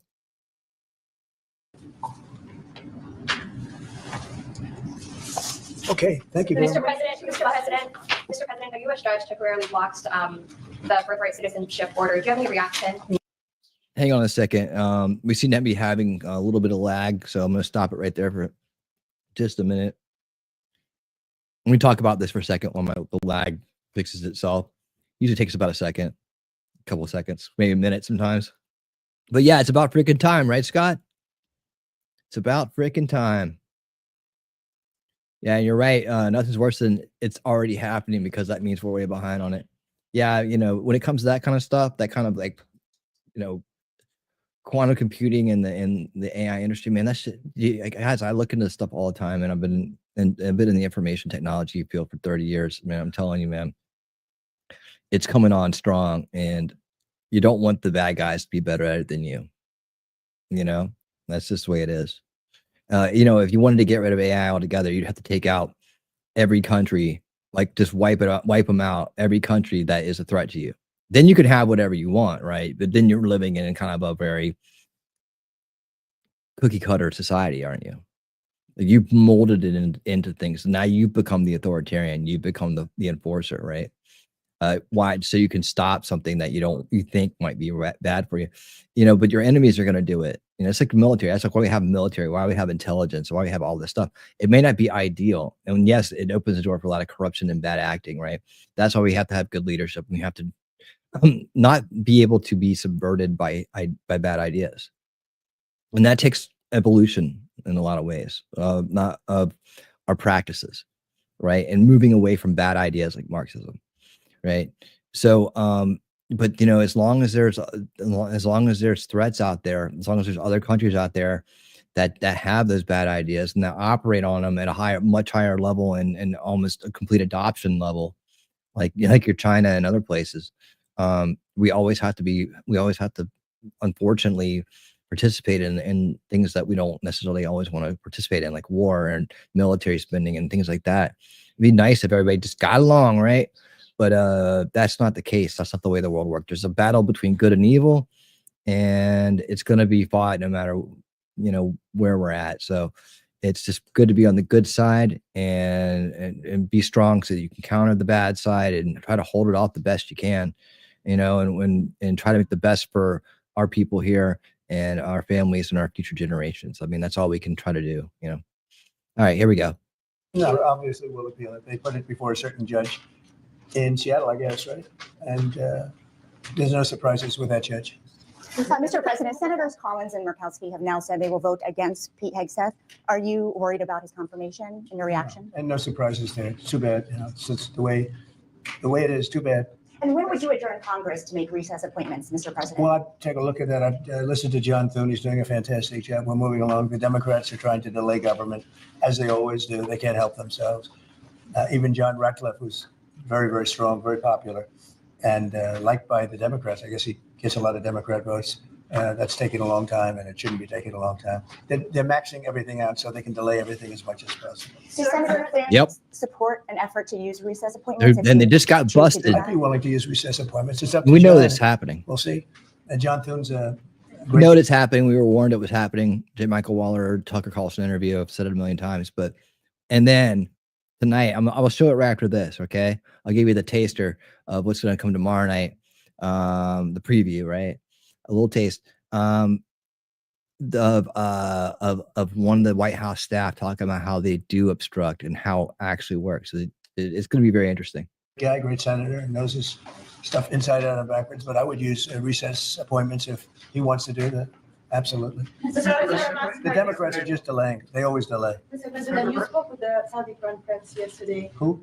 The Saudi Crown Prince. How was the call? Great. They said $600 billion they're going to invest. 600. I'll ask him for $1 trillion. You said you're going to ask for $1 trillion. Will Saudi Arabia be the first foreign country you will visit? Always ask Since for they more. invest in that much. Well, if they do that, I would. Yeah. I would be glad to do that. I did it, as you know, 4 years ago. We did $450 billion, meaning the money all goes to American companies, and they purchase jets and they purchase computers and everything else. And we did 450 billion, and I guess we're at 650. I'll see if I can talk him into it. Again, you showed great confidence in Steve Witkoff. Why you said that you doubt that the ceasefire in Gaza will hold, since you appraised his I think he's great, but it's a very tricky place. It's very tricky. And we'll see. And if something does happen, they will not be happy. So follow up on that, in terms of Steve Witkoff, are you going to put him in charge of Iran strategy, and do you want him talking directly with Iran? No, but he's certainly somebody I would use. He's done a fantastic job. He's a great negotiator. He's a very good person, a very popular person. Gets along with people. I have great negotiators. They have no personality whatsoever. And then I have some that do. Steve has a wonderful way about him, and people like him. And even in this case, both sides like him. And he was able to make a deal. That deal would have never been made without Steve. The Biden people couldn't make the deal. They were working on it for 1.5 years. They couldn't make a deal. We got it done prior to the inauguration. We said it has to be before the inauguration. The deal should hold, but if it doesn't hold, there'll be a lot of problems. Related to your AI, just hours after you made that big Stardate announcement, Elon Musk tweeted that they don't actually have the money. Is that true? I don't know if they do, but they're putting up the money. The government's not putting up anything. They're putting up money. They're very rich people, so I hope they do. And Elon doesn't like one of those people. So I wonder which one. Many American jobs. No, it's going to create tremendous numbers of jobs. It's going to also create a lot of benefits medically for cancer research and other things. It's going to have a huge positive impact. And, we want to be ahead of China. We're right now way ahead of China. David Sachs is one of the all-time experts. The people are amazed that you just met him. I don't know if he's still here. There he is. But one of the most respected people in that world. It's a whole different world. And we're ahead of China now because of what I'm doing. And I think it's going to be very successful. Mr. President, please, you just asked the Davos Forum again that NATO countries should spend 5% of GDP on defense. Yeah. The United States don't spend 5%. Well, I I think it don't should also think so. apply to the United States. We're protecting them. They're not protecting us. We're protecting them. So I don't think we should be spending. I'm not sure we should be spending anything, but we should certainly be helping them. But they should up their 2% to 5%. Yeah. Yes. Mr. President, you said earlier during your speech at Davos that you would like to see interest rates come down. How much would you like to see them come down? A lot. I'd like to see them come down a lot, and oil prices will come down. And when oil prices come down, everything's going to be cheaper for the American people and actually for the world.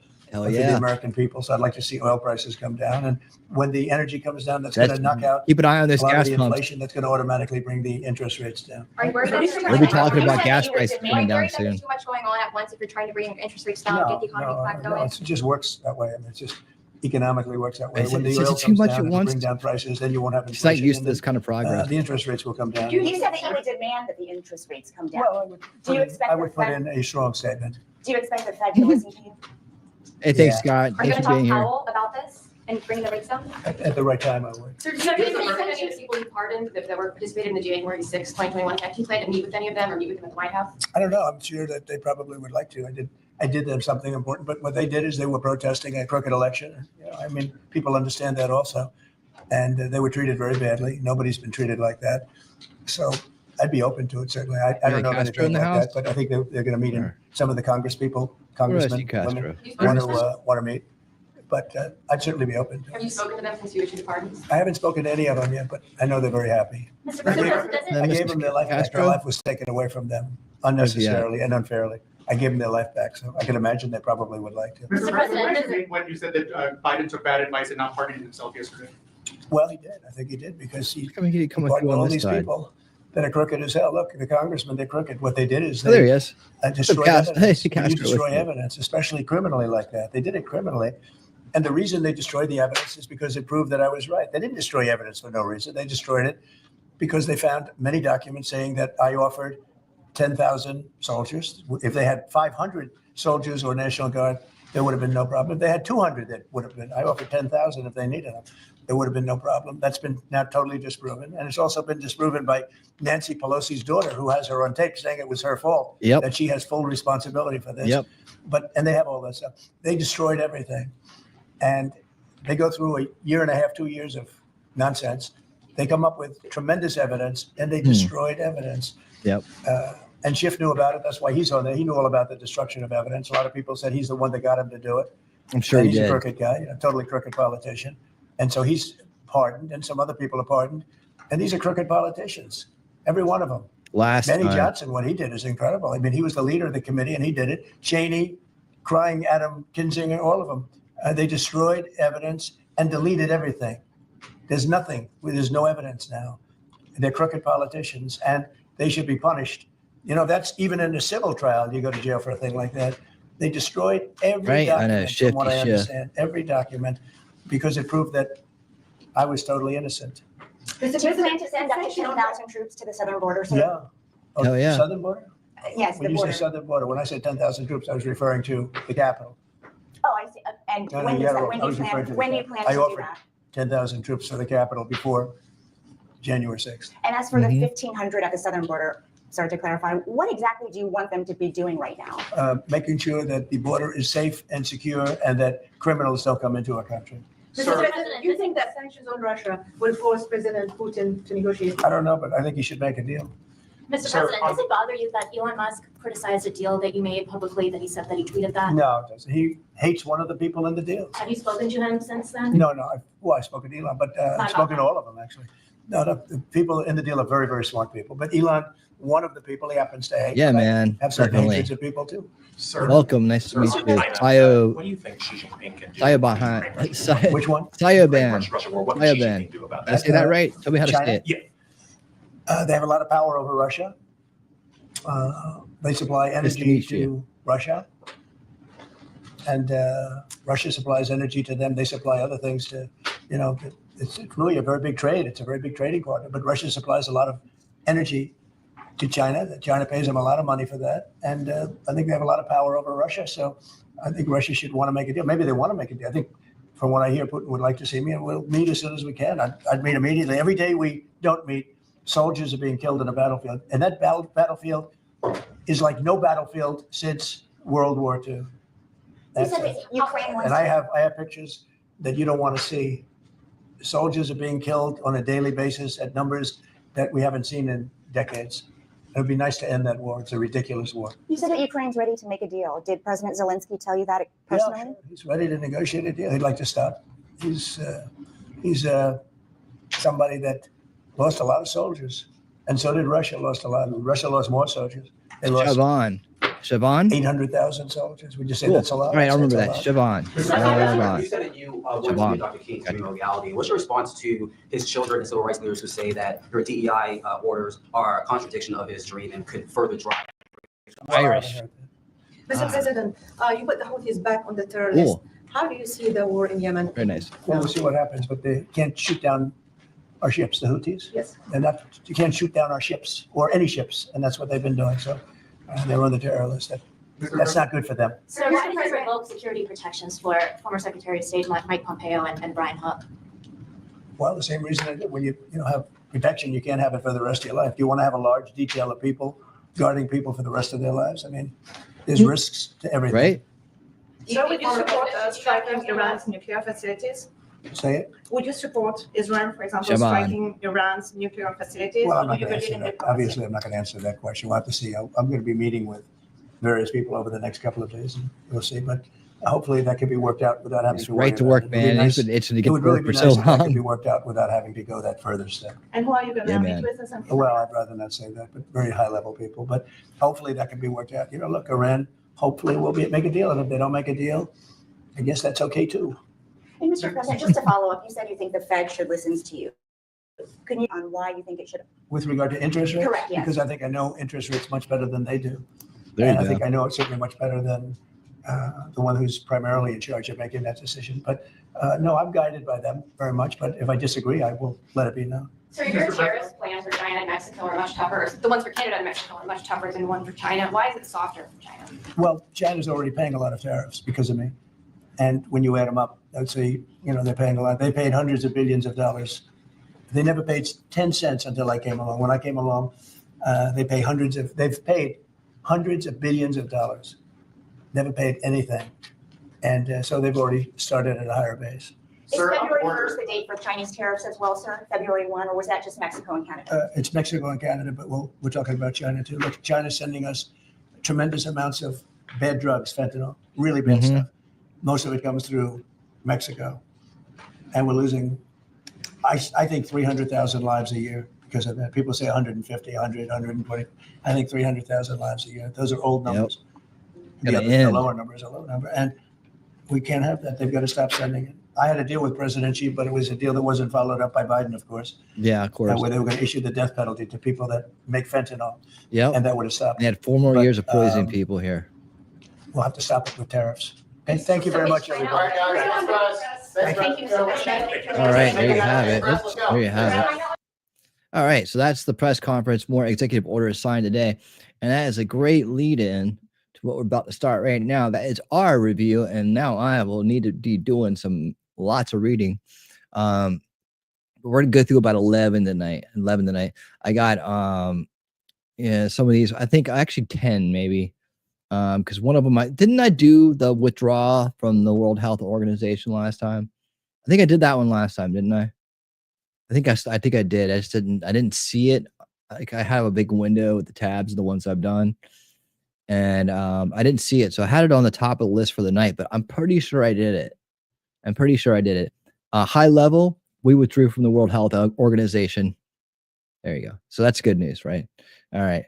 So, but I'm pretty sure I did it on Tuesday. I'm pretty sure I did.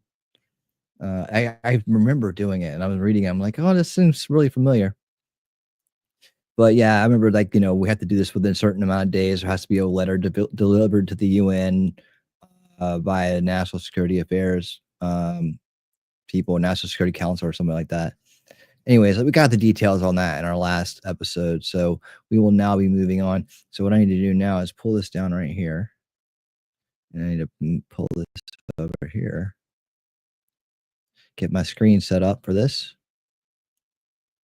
And we will be on our way. All right, this is how it works. Right there. All right, don't go anywhere. Okay, so we did that one. I'll just leave it on this tab.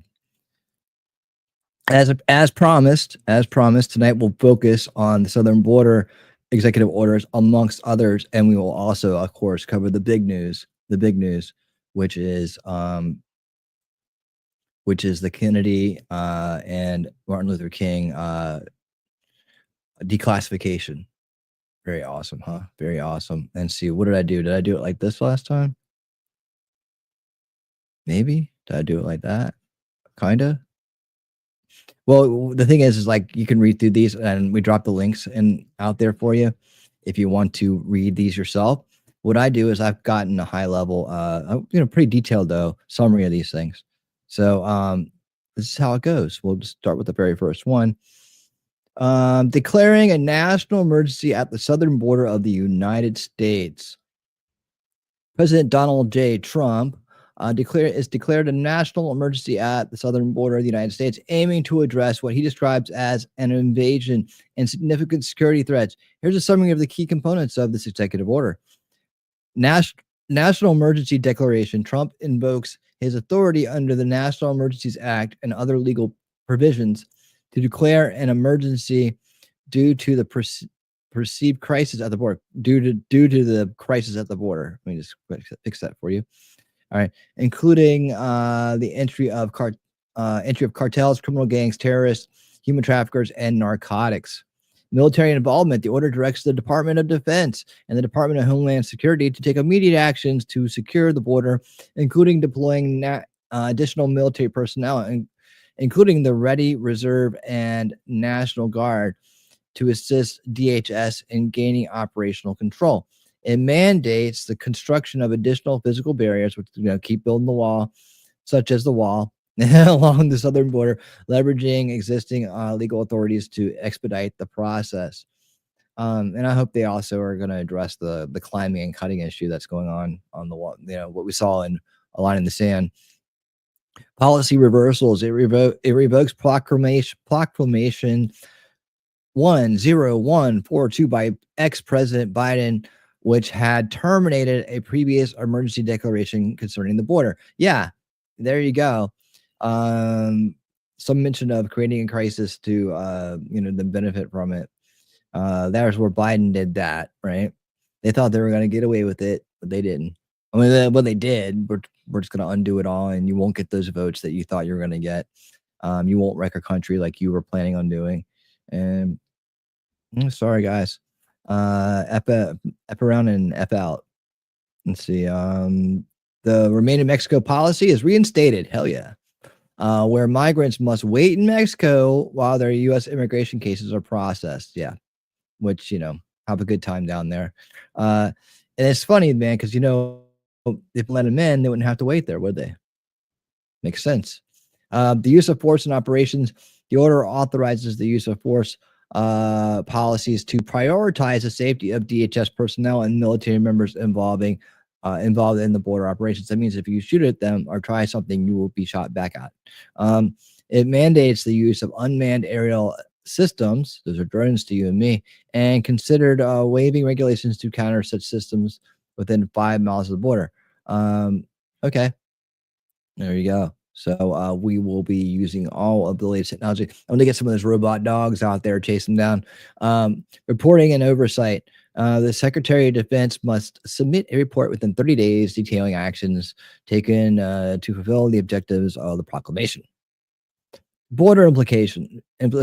The declaration aims to stop illegal entry entirely, emphasizing national sovereignty, security, and the protection of states from what is described as an invasion. What is actually an invasion? Yes, it's purely an invasion.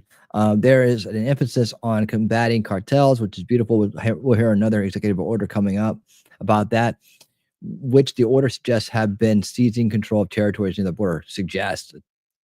Facts. You too. Thank you for coming in, and welcome to the winners team, man. Welcome to being part of the solution. We hope to see you around. Got lots of great shows every week, and hope you will come hang out with us. Siobhan. All right. Let's see. Okay, so then we got that. This executive action is part of a broader policy shift towards stricter immigration control. You think military involvement in border security? That's it's what we have to do because of old poopy pants Biden and what he did, and a reassertion of what Trump describes as protecting American sovereignty, and it is definitely doing that. And this move could lead to significant legal, operational, and political challenges, but we shall overcome them. All right, that is declaring a national emergency at the southern border of the United States of America. All right, so let's get on to the next one. Any comments? I think we all know about that, right? I think we all know about that one. We'll get into some other ones here. But, we had a long discussion on the channel about this very one right here. We talked about how the military would be used in this mass deportation. I had my ideas. Other people had their ideas. We had a great discussion about it. And I thought it was very productive. I thought we all did very well. Anyways, well, here it is. We were wondering how it would be spelled out, and now it's spelled out right here in front of us, clarifying the military's role in protecting the territorial integrity of the United States. Donald Trump has issued an executive order to clarify the and expand the military's role in protecting the territorial integrity of the United States. Here's a summary of the key aspects. Defining the territorial integrity. The order begins by defining territorial integrity, which is always important, to include all U.S. lands, maritime, and airspace, emphasizing the nation's sovereignty against both external threats and internal challenges like illegal border crossings and corrupt establishments. Right? Military deployment and operations. The president orders the Department of Defense to deploy the armed forces to support border security operations, specifically the southern border, but not limited to it. So heads up, Canada. The order directs the use of the military for border control activities, which now explicitly includes the construction of barriers, surveillance, and prevention of illegal entries. Yeah, you know, why these guys are out there building the wall that should have been already done. You know, they got to make sure no one's taking pot shots at them. And if they do, they pay for it. Legal and policy clarifications. It clarifies that the Posse Comitatus Act does not prevent the military from supporting border security operations, and it shouldn't, when directed by the president or when it's in the interest of national defense. Of course, you know, that's what they're supposed to be doing. And what are they defending it from? People that are not from this country, right? So that's what they're doing. The order also states the military can engage in law enforcement activities at the border under specific circumstances, like repelling invasions or preventing incursions. You don't want to mess with our military. You know, that ain't the police force. It's still different. You don't want to like turn on your TV and be like, oh, we can do this. Look at those kids at the college campus. They got to. Those guys are doing nothing. No, this is a different crew. You don't want to mess with this crew. Operational control.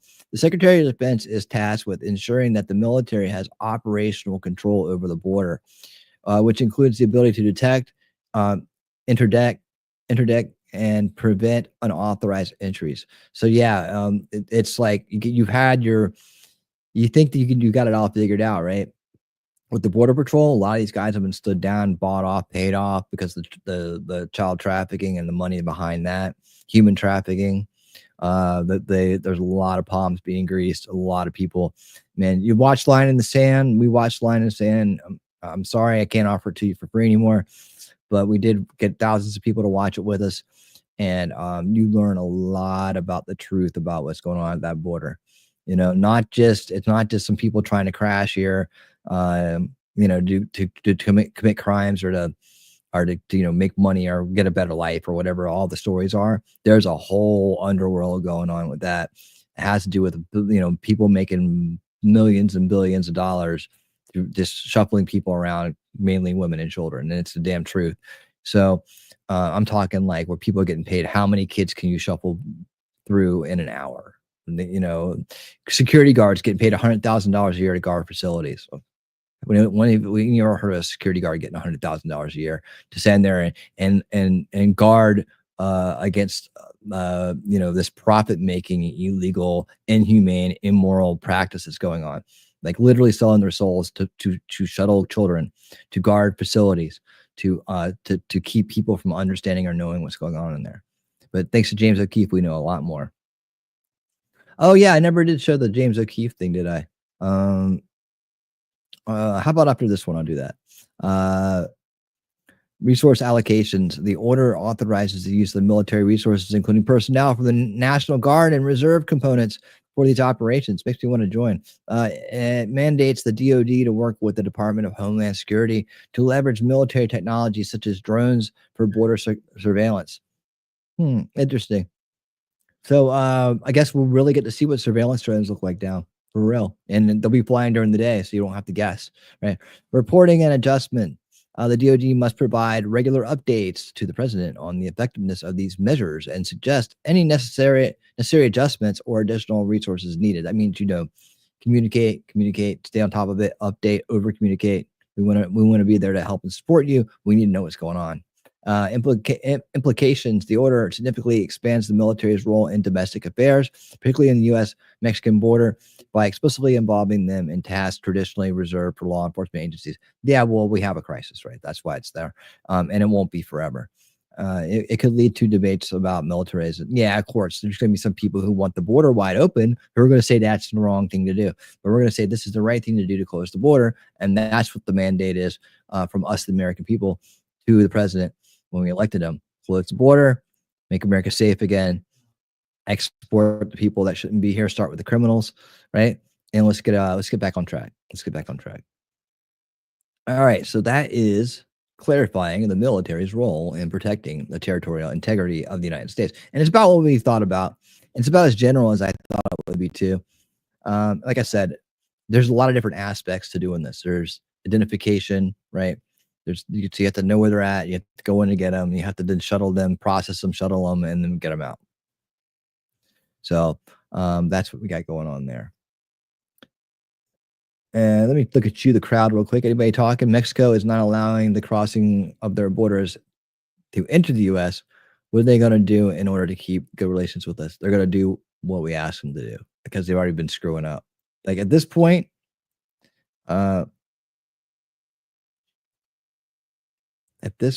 yeah.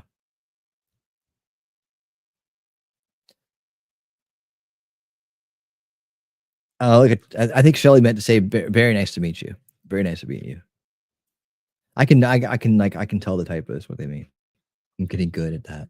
All right. I'll tell you what. At the end of this, we'll do the O'Keefe thing. All right. So I don't want to jump from one thing to another.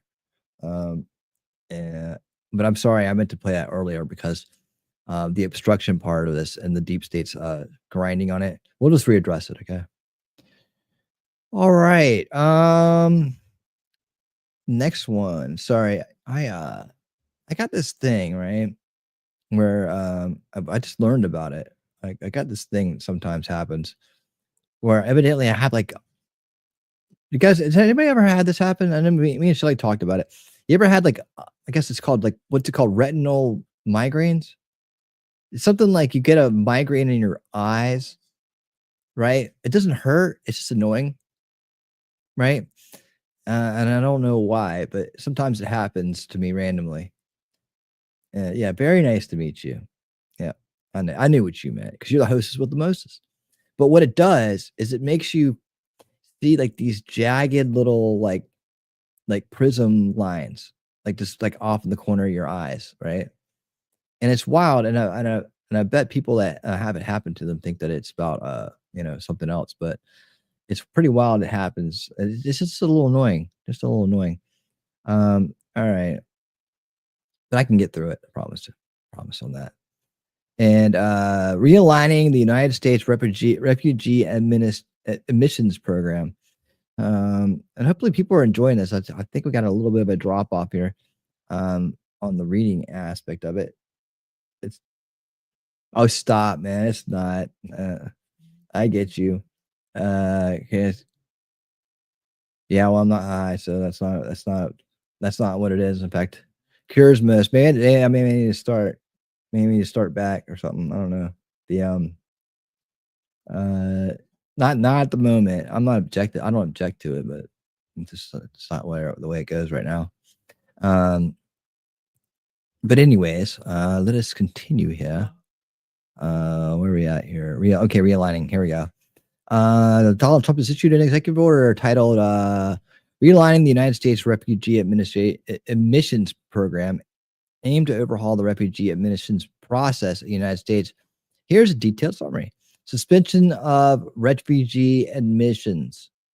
The order proclaims that admitting refugees under the U.S. Refugee Admissions Program would be detrimental to the U.S. interests, leading to a suspension of refugee entries effective from 12:01 a.m. Eastern Time on January 27, 2025. Decision on applications for refugee statuses are also suspended until further assessment, review, and reevaluation within 90 days, and every 90 days therefore after. The Secretary of Homeland Security, that's going to be Christie, right? In consultation with the Secretary of State, Marco, must submit reports assessing whether resuming the refugee admissions in the U.S. is in the U.S.'s interest. The assessment considers policies like ensuring the safety, security, and resource availability for Americans, and the appropriate assimilation of refugees. So in other words, America first, and being more reasonable about this whole program. Case-by-case exceptions. The order allows for case-by-case exceptions to the suspension, where the Secretary of Homeland Security and the Secretary of State can jointly decide to admit certain refugees based on compelling humanitarian reasons or significant public benefit. Probably won't use that one too much. Revocation of prior orders. Executive Order 14013 from February 4th, 2021, which focused on rebuilding and enhancing refugee settlement programs, is revoked, indicating a policy shift away from the previous administration's approach to refugee settlement, which was like, let everybody in, and anybody that wants to can just call themselves a refugee. Policy implications. The order reflects a significant policy shift towards more significant control over who enters the U.S. and refugee, emphasizing national interest and security. It could lead to a decrease in refugee admissions, potentially affecting the U.S.'s role in global humanitarian efforts and its reputation as a refugee for the persecuted. Well, okay, there's a lot of places people can go, yes, but that process has been thoroughly abused. So no, it's been corrupted. What do you do when it's corrupted? You shut it down. You weed out the corruption in it. You reform it. You seal up all the loopholes and all the exploits people use to corrupt it. Right. You learn from their corruption. You put in preventative measures, and then you can see if you know how, if you want to relaunch it or what you do with it. But it should be used very sparingly. It should be used very sparingly. Public and international reactions, who cares, right? Who cares? We're stopping this BS, and that's the bottom line. And everybody can deal with it, because we just dealt with 4 years of it not working and being complete mayhem for all of us, to the point where gangs were taking over apartment buildings, and people were doing things in places where they shouldn't be, and they're getting refugee status when they shouldn't get it. And what else can you say about that, right? It's never stop. That's right. Protecting the meaning and value of American citizenship. So see, these all have to do with the same thing. That's why I put them together like this. So what does this mean? Protecting the meaning and value of American citizenship aims to significantly alter the interpretation of birthright citizenship in the United States. Here's a comprehensive summary. Like, I was listening to Robert Gouveia today, and actually I knew I was going to do this one when I was listening to him. He did a great rundown on this. Like, and this goes into the H-1B visa stuff too, where people were coming over on H-1Bs, H-1N-1Bs, as whatever, and then having kids here. Like, and people are going to be.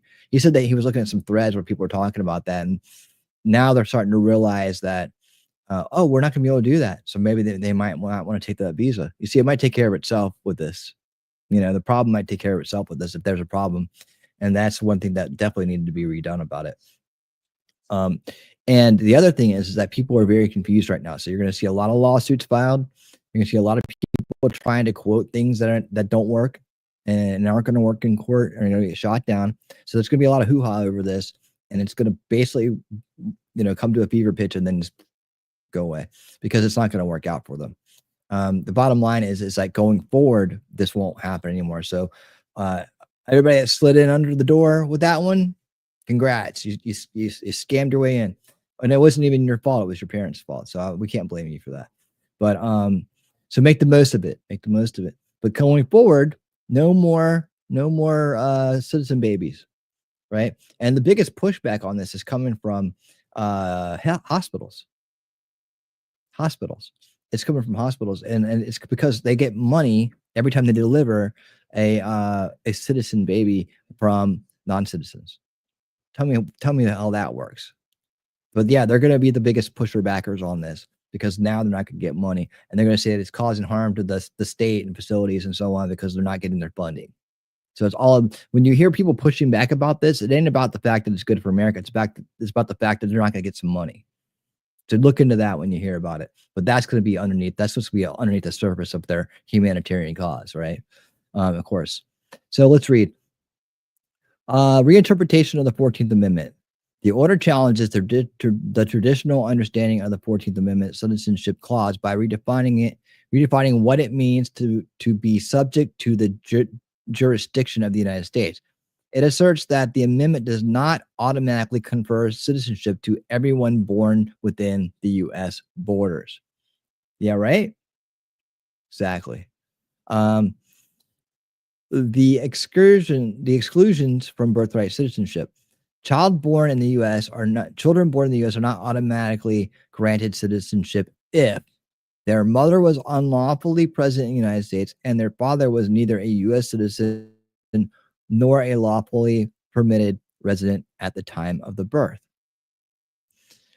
Their mothers are the next one too. Their mother's presence was lawful but temporary, such as on a student, work, or tourist visa, and their father was not a U.S. citizen or lawful permitted resident at birth. Very clear, right?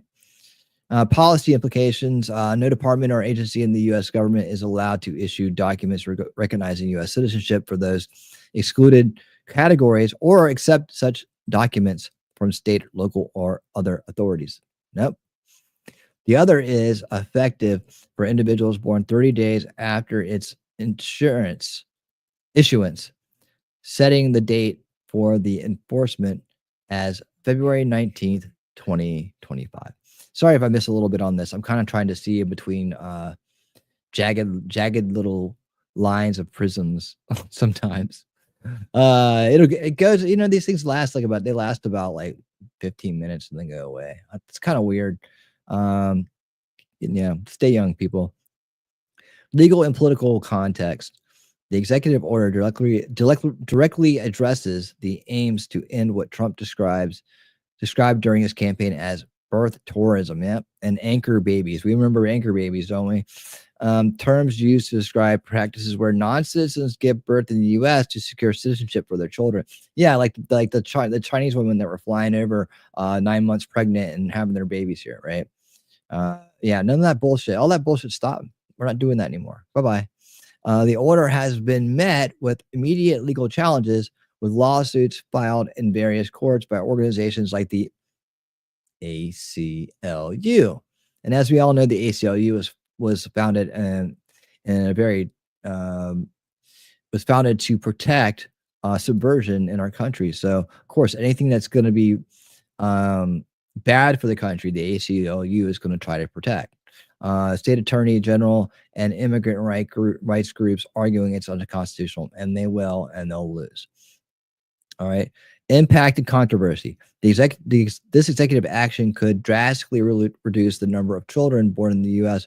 who are considered citizens, affecting not only immigration policy, but that's a good thing. Yeah. But also potentially the social and economic fabric of communities within high immigrant populations. It'll be fine. All right. It has sparked a national debate on interpretation of the Constitution. We know that immigration law. Yeah. Well, that's what we wanted because it was being done the wrong way. Implementation challenges. We're seeing that already with challenges in court. That's going to be one way they try to drag this out, try to stop it, and it's not going to work. The executive order represents a bold reinterpretation. Nope. It represents a bold return to the proper interpretation of constitutional law. And this is being done through executive action, unfortunately, because we had a corrupt establishment, right? Aiming to fundamentally change how citizenship is conferred in the U.S., but not fundamentally correct it to what it's supposed to be. All right, so there we go. That's that. And what we got next? Oh, here we go. So we're right along. We're in theme with everything. And now securing the border, the big one. It's just 3 words. It's just 3 words. Let me take a look over here at the chat. And see, ivermectin and antibiotics cost pennies in most countries, but they cost hundreds in the U.S. Yep, absolutely.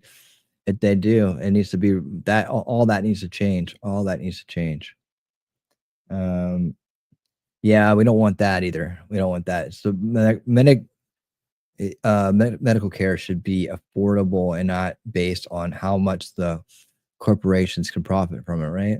Or the corrupt ones, right? But see, when you have a corrupt establishment that's benefiting from it, and you're allowed to put, ads and ad money that's funding all these media outlets. I mean, you look at how much of their ad revenue from mainstream media and others is coming from pharmaceutical companies. You look at the revolving door. We talked about the revolving door here. Politicians to corporations and back. That's why Trump's put a stop to that as well. So if you're going to be part of the team, you're going to be part of government. There should be a big old wide window between when you go back to work, you go to work for a corporation that it lobbies the government for laws and whatever, right? There should be a big old gap. Good night, Kay. Thanks for being here. Take care. Hope you enjoyed the show. All right. So securing our borders. Here we go. And again, I guess yeah, here we go. Heidi's dropping the links to all of these that I'm summarizing for you. If you want to go read them for yourself, so you know which ones are which. So you have a good idea when you go to read it, what it's gonna be about. Tell me how I did. All right. So securing our borders aimed at fortifying U.S. border security and immigration enforcement. Here's a breakdown of the key elements, purpose and policy. The order positions the recent surge in illegal immigration, not illegal invasion, as an invasion. Yeah, well, there you go. Highlighting the need for urgent actions to protect national security and public safety and American sovereignty. Hell yeah. End catch and release, right? It mandates that we end the catch and release practice. We catch them and we let them go, requiring the detention of illegal immigrants until their status is resolved rather than releasing them with a future court date. Yeah, that was just the dumbest thing ever. I mean, tell me you don't care without telling me you don't care. Physical barriers and technology orders the continuation and completion of the border wall with a focus on areas with the highest illegal crossing rates. Calls for the enhanced use of technology like drones, cameras, and sensors at the border. So that's just, it's going to fund it and all that. Asylum return reform. This is going to have a lot to do with those sanctuary cities. Reinstates the remain in Mexico policy where asylum seekers must stay in Mexico. You heard that part. Limits asylum eligibility for those crossing the border illegally, pushing for legal ports of entry. So yeah, if you try to come in illegally and say asylum, then no more. Combating, and of course they turned off the app too. So there you go. Combating transnational crime. Directs increased efforts to dismantle criminal organizations, cartels, and human smuggling networks, including potentials designated as terrorist organizations. There you go. That sounds very authoritarian, doesn't it? It sounds like it's very much all about him, right? That's what the other side was saying about him. No, it's very much about protecting us and doing things the right way. Authorities use the military and law enforcement involvement. Authorizes the use of military to support border security tasks, including construction and operational support under the command of the DHS.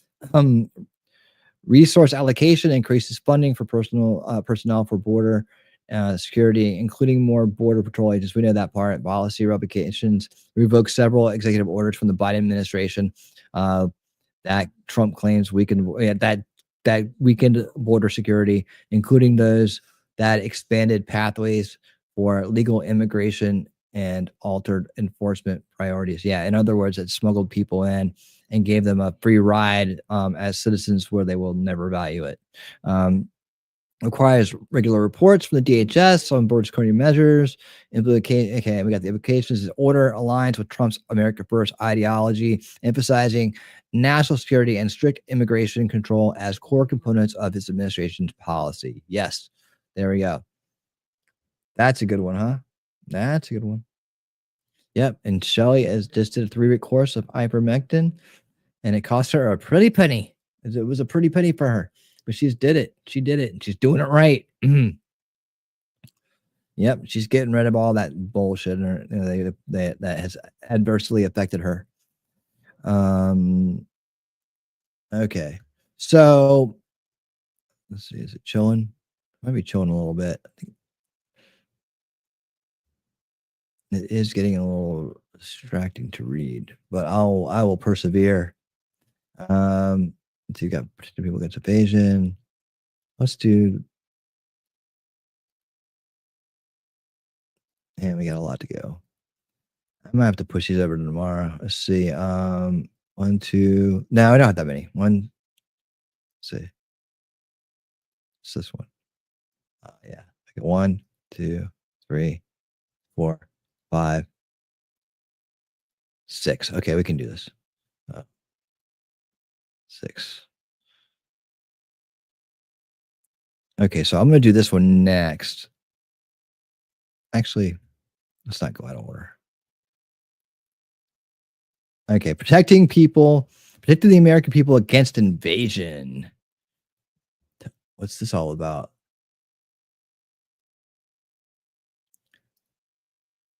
Protecting us against invasion. Are we going to, yeah, all kinds of invasions. Protecting the American people against invasions, focusing on comprehensive approach to border security. Let's see if this is a repeat. Some of these are like, not that they're repeats, they just cover different areas. And you have to be really thorough when you're doing these so that the slimy, corrupt establishment doesn't find a way to weasel out of it or, draw up some kind of like legal hindrance to it. Because that's what they're going to try to do every time. The order frames the situation at the southern border as an invasion due to the entry of millions of illegal immigrants and illegal aliens, including potential terrorists, spies, members of criminal organizations, thereby justifying stringent measures, as well it should. Detention and removal. It mandates the immediate detention of illegal immigrants, illegal aliens until legal proceedings are completed, aiming to end the catch and release policy. So that reinforces that. Directs the Department of Homeland Security to prioritize removal proceedings, focusing on expediting deportations. So that clears the way for that to happen faster. Restricting asylum limits the ability of illegal border crossers to claim asylum. We've heard that one. And reinstates the Remain in Mexico policy. So that's again reinstated here. Border wall technologies again restated. Sanctuary city status. Here's a new thing. Orders a review of federal funding to sanctuary jurisdictions that limit cooperation with federal immigration enforcement, potentially cutting off funds for non-compliant areas. Take that, sanctuary cities. We'll save you if you can't even bother to save yourself. We'll do it for you. Law enforcement, military roles off front, so we talked about that. That's their penalties and enforcement, increases penalties for illegal entry, human smuggling, and related crimes. Yes, that's jack those crimes way up. In fact, you'd be doing the world a favor if we put them away. Not in our system, maybe some offshore system or something. But it should be like an off, maybe like like a right, but I don't know, some kind of island prison where people who are doing human trafficking and doing terrible things that aren't Americans, but do it in America go, so we don't have to pay for it, or at least have them within our borders. Direct the Attorney General to pursue criminal and civil actions against entities facilitating illegal immigration. Now that one right there, guys, that one right there, that's the one that's going to go and get all of the child trafficking stuff that's going on in the U.S. And it's a lot. It's a lot. People that hang with me, that have seen Line in the Sand with me, and we've been here for all the streams where we've covered immigration and border security and all the things we've done, right? The Muckraker documentary, everything that we've watched and we've absorbed and we talked about. Understand what this one's going to do. That guy at the security desk, those Walmart facilities they're holding children in, all of those things, that's where this is right here. It's going to get them. And they're going to be able to be like, yep, it's authorized by the president, Protect American People Against Invasion Act, right in there. And I hope that they spell that out better in another executive order. Give it more power, give it more teeth. Right there, that's the one you can use to go in and dismantle that whole child trafficking, that human trafficking scam they got going. That's just lining the pockets of the people involved, lining the pockets. Making millionaires and billionaires and giving people that should have giving them an incredibly high salary for doing incredibly illegal and immoral activities within our own borders. Resources and personnel seeks to increase the number of Border Patrol agents. Okay, we got that. Information sharing mandates better information sharing, which we should always do. Overshare, over update, keep us informed so we can do better for you. This executive order is part of a broader policy to drastically tighten border security. We've got to control immigration and prioritize national security concerns, perfecting a return to Trump's previous administration's policies. There we go. Good stuff. All right. Okay, so here's the next one. This one's really good too. Now, this one is going to be really interesting to follow. It's going to be very, very, very interesting to follow. And this one is designating cartels and other organizations as foreign terrorist organizations, and specifically designated global terrorists. It's about damn time, isn't it? It's about time. I mean, these cartels literally control the country to our southern border, right immediately at our southern border. I mean, and they can't do anything to stop it. They can't. They're so corrupt down there. They can't do anything to stop it. And yeah, they're tremendous terrorists. We've gotten a couple of views of them in documentaries about the border crisis. The muckraker guys, they got taken by these dudes.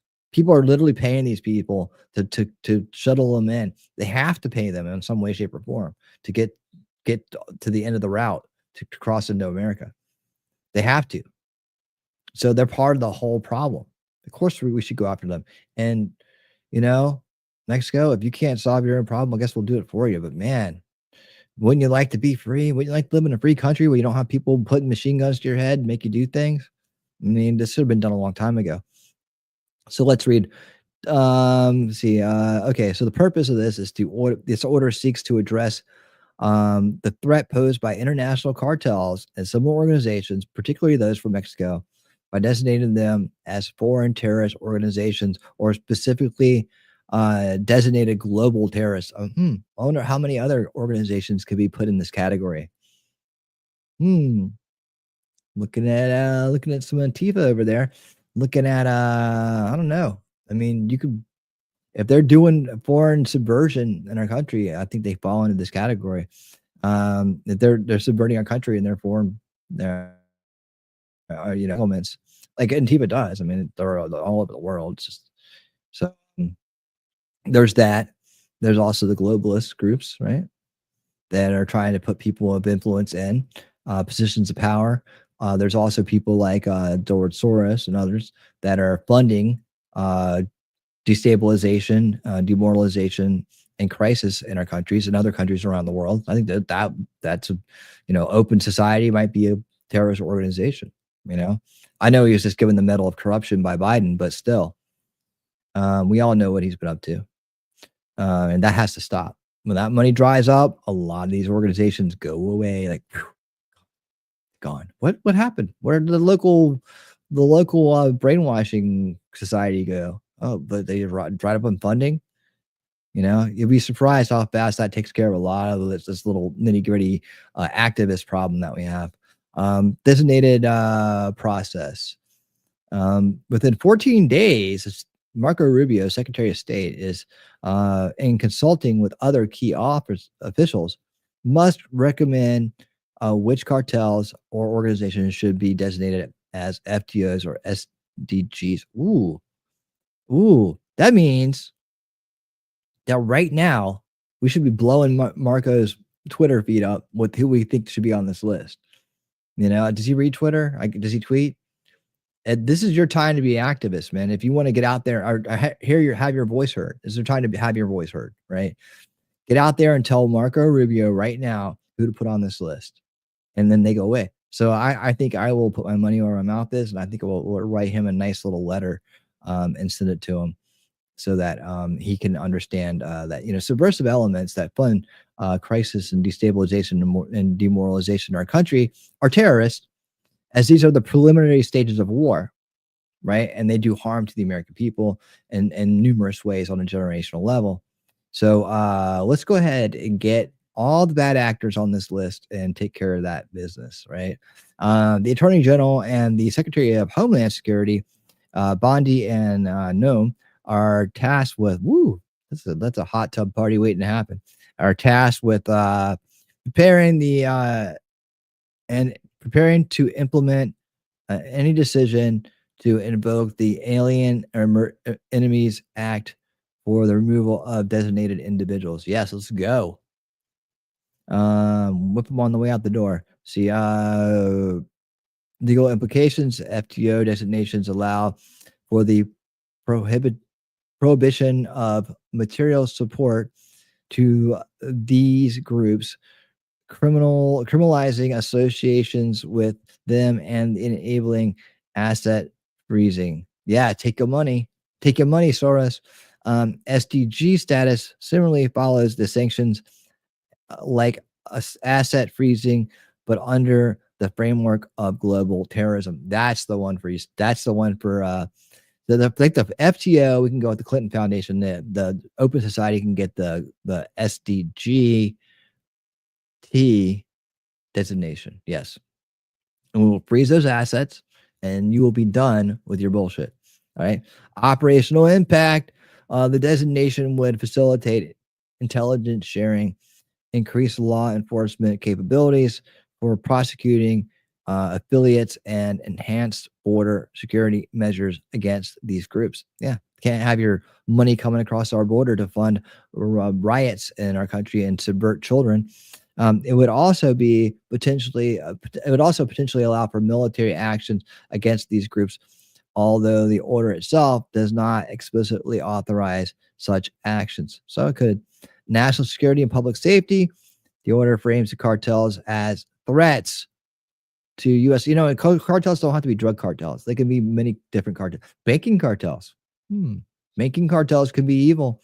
They can be bad. They can have their assets frozen and taken by us because they've been using them in a bad way. They've been using them to harm people. You don't get to do that. We've got to have a way to do it. And who's going to stop us? Nobody. All right. National security. Okay, so the order facilitates cartels as threats to the U.S. national security, public safety, and sovereignty. Sovereignty would be against subversion.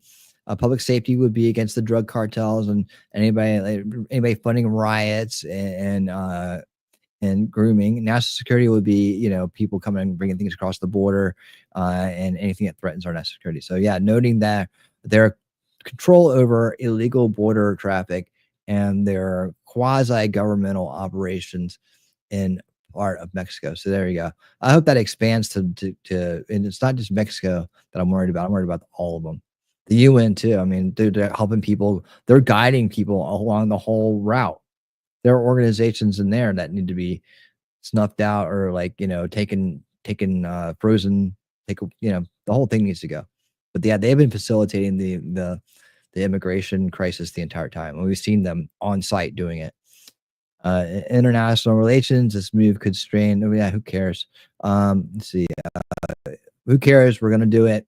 And we're going to stop people from hammering us left and right with all kinds of bullshit and wearing mass of altruism and virtue while they claim to be doing that when they're just really trying to destroy a country and fundamentally change it into an authoritarian dystopia. So no, we're done with that.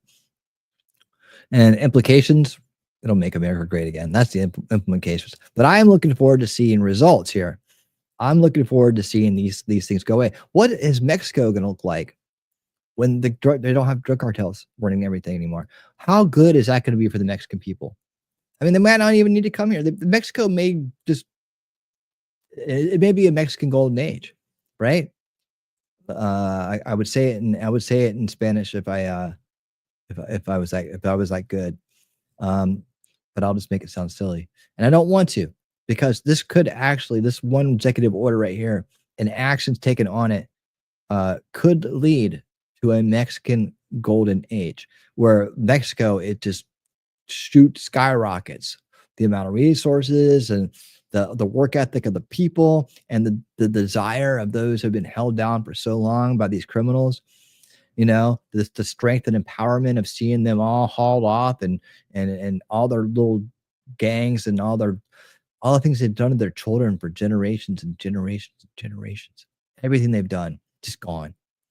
That opens the door for Mexicans to elevate themselves in a way that's never been possible before. These cartels hold down that entire country. That's a country full of good, cool people, with beautiful land and all kinds of potential.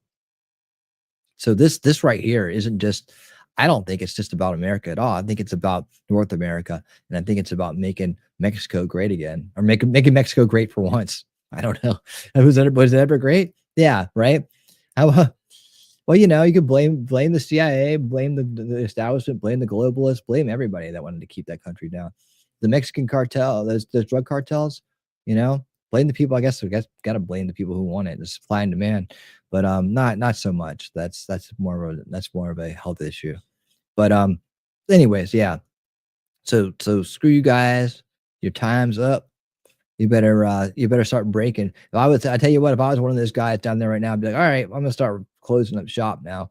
I'm gonna just be taking all this money and decide that I have enough, right? And then I'm gonna go down there on an island somewhere, and I'm gonna spend the rest of my life having a good time, rather than screwing around with this bullshit anymore, right? And I'll make my money last. Maybe I'll invest in crypto or something honest. You know, maybe I'll find a way to make honest money with my illegal money. You know, maybe I'll turn over a new leaf. Sanctuaries for people that are victims or something. I don't know, but yeah, right. But anyways, I'd be getting the hell out of Dodge if I was you, cartels. I mean, you might want to do that. Okay. I'll tell you what time is it right now. We got 1, 2, 3. Can I make it through these 4? All right. How's the vision's getting a little bit better? All right. Getting a little bit better. Let me try to go with it. That last one was rough, though. I'll tell you what. Oh, this one's interesting. I think this one will be very interesting for the crowd here, is with us. That was the last one was against invasion, and that was no, the last one was the cartels telling them time's up, guys. Okay, so this is where I gotta kind of go. Does this one get overwritten? A couple of these got overwritten. Okay. Give me 1 second.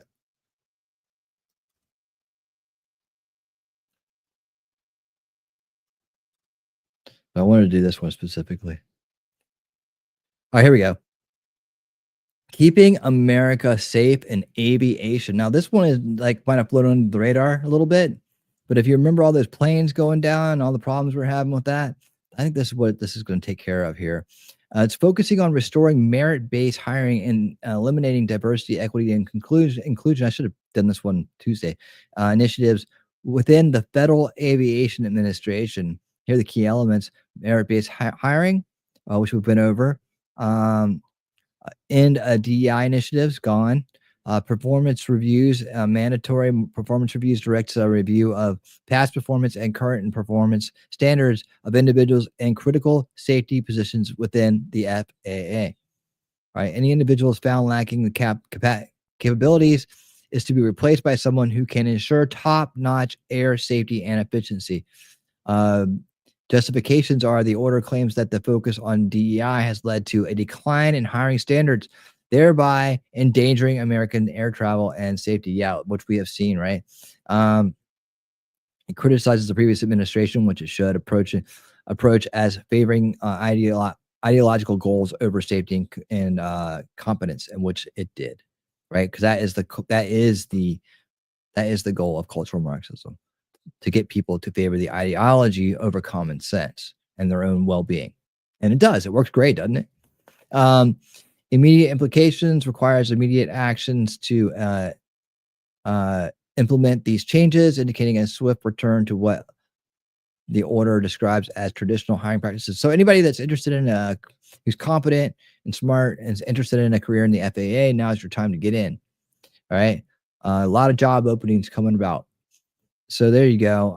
That's just a quick and high level on that one. I won't go much further on that. I thought maybe that would have something to do with drones, but it doesn't. So it did, but that's great. I mean, it's really great. Let's see here. What's the next one? Guarantee states protection against here. Let me change this. Now this goes to the state level, right? This goes to the state level. All right, that's the one. Okay, so this one I had to redo, so I had to find the right one. All right, focuses on. Sorry. Oop, there we go. Guaranteeing the state protection against invasion. I think this might go after sanctuary cities. What do you think? focusing on securing U.S. border and protecting states from what is described as an ongoing invasion, which it is. Constitutional justifications. The order cites Article 4, Section 4 of the U.S. Constitution, which mandates the federal government to protect states against invasion, declaring the situation at the southern border as such. And as such it is. Suspension of entry under the authorization, under the authority, Trump suspends the physical entry of any alien engaged in the invasion across the southern border until he deems the invasion has seceded. Ceased. Okay, sorry.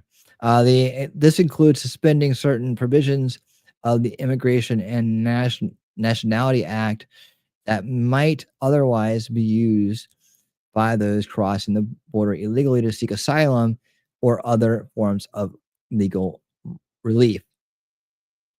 Operational directives. The Secretary of Homeland Security, Kristi Noem, in coordination with the Secretary of State, Marco Rubio, is directed to take all necessary actions to repeal or repatriate or remove any alien involved in this invasion. So they all got to go. It emphasizes rapid repatriation, potentially to alien alternative locations outside the U.S. Let's just get them out, right? To manage situation effectively. Federal obligations. The order acknowledges that states like Texas have sought federal assistance due to the overwhelming number of illegal entries, framing this as a failure of the federal government to fulfill its constitutional duties, which it is under previous administration, which they did, right? And that's why they're not there anymore. Legal and policy actions. It asserts the president's inherent power to control the U.S. border, including the right to suspend entry based on national security or emergency situations as provided by the INA and the Constitution. Implementation directs the creation of operational strategies to secure the border, including the use of legal tools at the disposal of the administration to ensure compliance with this order. It's just, I don't think this is the one that ends sanctuary cities, but anyways, this executive order marks a significant escalation in border policy, aiming to assert national sovereignty and security by framing border crossings as an act of invasion, which it is, thereby justifying extreme measures in response, which it is called for. All right, there we go. Oh man, I'm hanging on by a thread, guys. I'm losing people left and right, but I will do what I said and get through this. You know what? If you leave, you're going to miss the declassification of the records concerning the assassination of John F. Kennedy, Senator Robert F. Kennedy, and Reverend Dr. Martin Luther King, and James O'Keefe. As we go inside the deep state, a deep state stooge on a date again ran his mouth and told us exactly what we already knew, but confirmed it for us. So that's going to come up next, and then we'll be done.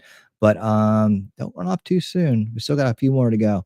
But I appreciate everybody sticking around and listening. It's good education. It's not for everybody, but it's there.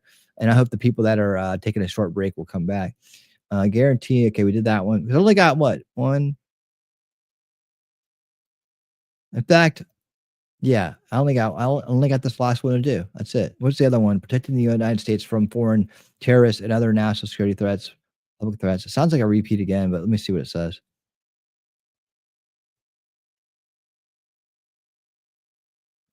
Yeah, it's quick. Let's do it. We're gonna. I'm a. You know, that's the one thing with me. I'm kind of a completionist. Like I want to get through everything. I want to do it the way I plan to do it. I'm okay with changing directions when I need to, but this is so simple, right? Let's just get through it. All right. So, protecting the United States from foreign terrorists and other national securities and public safety threats. Now, this is like, I think it expands on the cartel one, but I'm not sure. Let's see. This order aims at enhancing the security vetting process for foreigners seeking entry into the United States. So this is an addendum to help us better move forward in the future, right? So this is good because it means you're thinking forwardly. You're thinking like, okay, well, you're thinking generationally, right? You're thinking, well, okay, we're going to take care of this problem now, but here's the future preventative measures. So this is your preventative measures right here. With the goal of preventing terrorism and other threats to national security and public safety, here's a summary of the key points. Policy and purpose. Policy and purpose. The order establishes a policy to protect U.S. citizens from aliens who might intend to commit terrorist acts that threaten national security or exploit immigration laws maliciously. It aims to ensure visa issuance processes are vigilant. So don't just be giving out the visas to everybody, all right? Enhanced vetting and screening. Directs agencies to establish uniform, stringent baseline standards for screening and vetting all visas and immigration benefit applications, including enhanced checks for those from countries with identified security risks. Okay, terrorist cells. Orders a review within 60 days to identify countries with insufficient vetting and screening information, potentially leading to visa bans or restrictions. Makes sense, right? Identification and action. Agencies are tasked with identifying and recommending actions against foreign nationals who undermine constitutional rights, support terrorism, or preach sectarian violence. Yes, no more of that bullshit. Emphasizes ensuring an adequate resources are devoted to identifying and addressing offenses under U.S. immigration law. There you go. Assimilation and cultural integration. Calls for an evaluation of programs for immigrant assimilation, promoting a unified American identity, and attached to U.S. founding principles. Yes, so the people that are here not to assimilate don't get to come. All right. Reporting requirements requires a report within 60 days, detailing which countries might warrant visa restrictions, and a number of nations of those countries admitted since. Okay, so yeah, we're going to reevaluate who we're giving visas to, which is perfect. Revocation of previous policies. This order implicitly revokes or challenges previous administration's policies perceived as less stringent on immigration and national security vetting. Yes, policy implications. Yeah, it's going to lead to a better America. This executive order reflects a continuation of intensification of Trump's previous policies on immigration and national security, focusing on preemptive measures to safeguard the U.S. against perceived threats. That's like we thought, preventative measures are preemptive measures that prevent, however you want to say it. It's good. Now here comes the big enchilada. Here comes the big one. This is the one we're all excited about, and we will cover this one when it happens. Believe me, when these documents drop, we will be going through them. You have my word. Promises made, promises kept. All right. Declassification of records concerning the assassination of John F. Kennedy, Robert F. Kennedy, and Reverend Dr. Martin Luther King Jr. Are you guys excited? Let's read. All right, so the order acknowledges that more than 50 years after these assassinations, the public has not been granted full access to all related federal records. It emphasizes transparency and the public's right to know, starting with the release of these records is long overdue. Declassification and disclosure directs the Director of National Intelligence.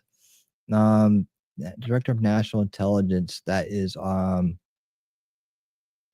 Tulsi Gabbard, and the Attorney General Pam Bondi, in coordination with the Assistant to the President for National Security Affairs and the Counsel to the President. Don't ask me who those are.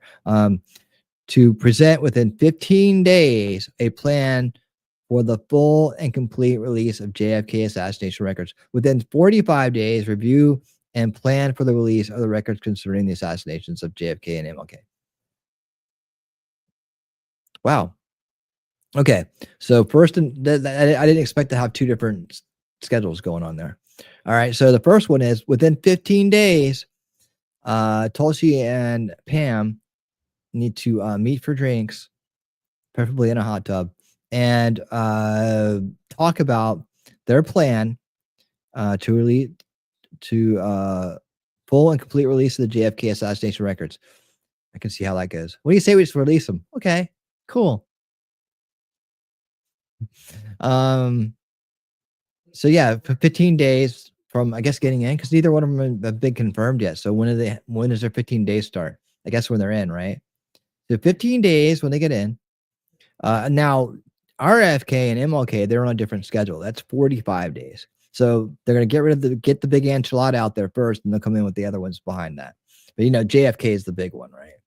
That's the one we all really want to know about. Well, we want to know about all of them, but that's the one that's had the most attention over the years, right?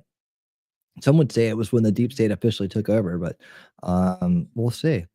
Legal legal basis. The order invokes the president's constitutional authority, highlighting that no act of Congress specifically directs the release of RFK or MLK records, yet deems their release in the public interest. Okay.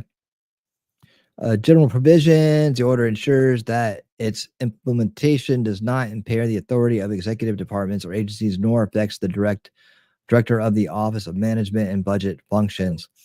It does not create any enforceable rights or benefits for any party against the U.S. government. Okay, so yeah, there we go. That's pretty much it. Legal and political context. This executive action follows previous attempts at transparency, including the 1992 JFK Assassination Records Collection Act, which mandated the release of JFK-related records by 2017, with exemptions for national security, which we never got, right? This executive order is part of Trump's broader agenda to decisively declassify information to promote transparency, although the actual impact will depend on what the release document reveals. So yeah, there we go. I think it's going to be awesome. And that, guys, is our executive orders for the night. Woo! We did, I think, 10 or 11. We did 14 the other night. And not the most exciting stuff, but if you really want to know about it and you want my takes on it and you want me to summarize them for you, there you have it. That's a lot of them. I may cherry pick these from now on instead of just going through a topic, because it's just kind of grindy, man. Like, it's kind of grindy, and I can understand why people may feel like it's a little disconnected for a live stream. So I originally thought about doing these as independent, like, standalone videos. And I figured if I read them on stream, I could always go back and chop them up and put them out. But there's a lot of them. So it may be a thing where I actually take this practice to the studio and start doing my own kind of like live recordings and cutting them up in there. I don't know. What would you guys like? Do you feel like it's a good use of our time tonight? Do you feel like, right? Woo. Do you feel like it's a good use of our time, or would you like to see me do something different? I'm here for you. So I can always do this a different way.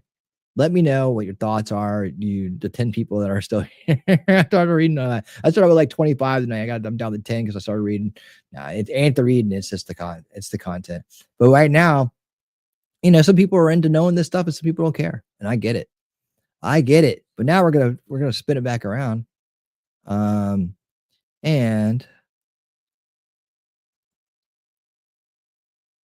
how did that come about? I need to find this.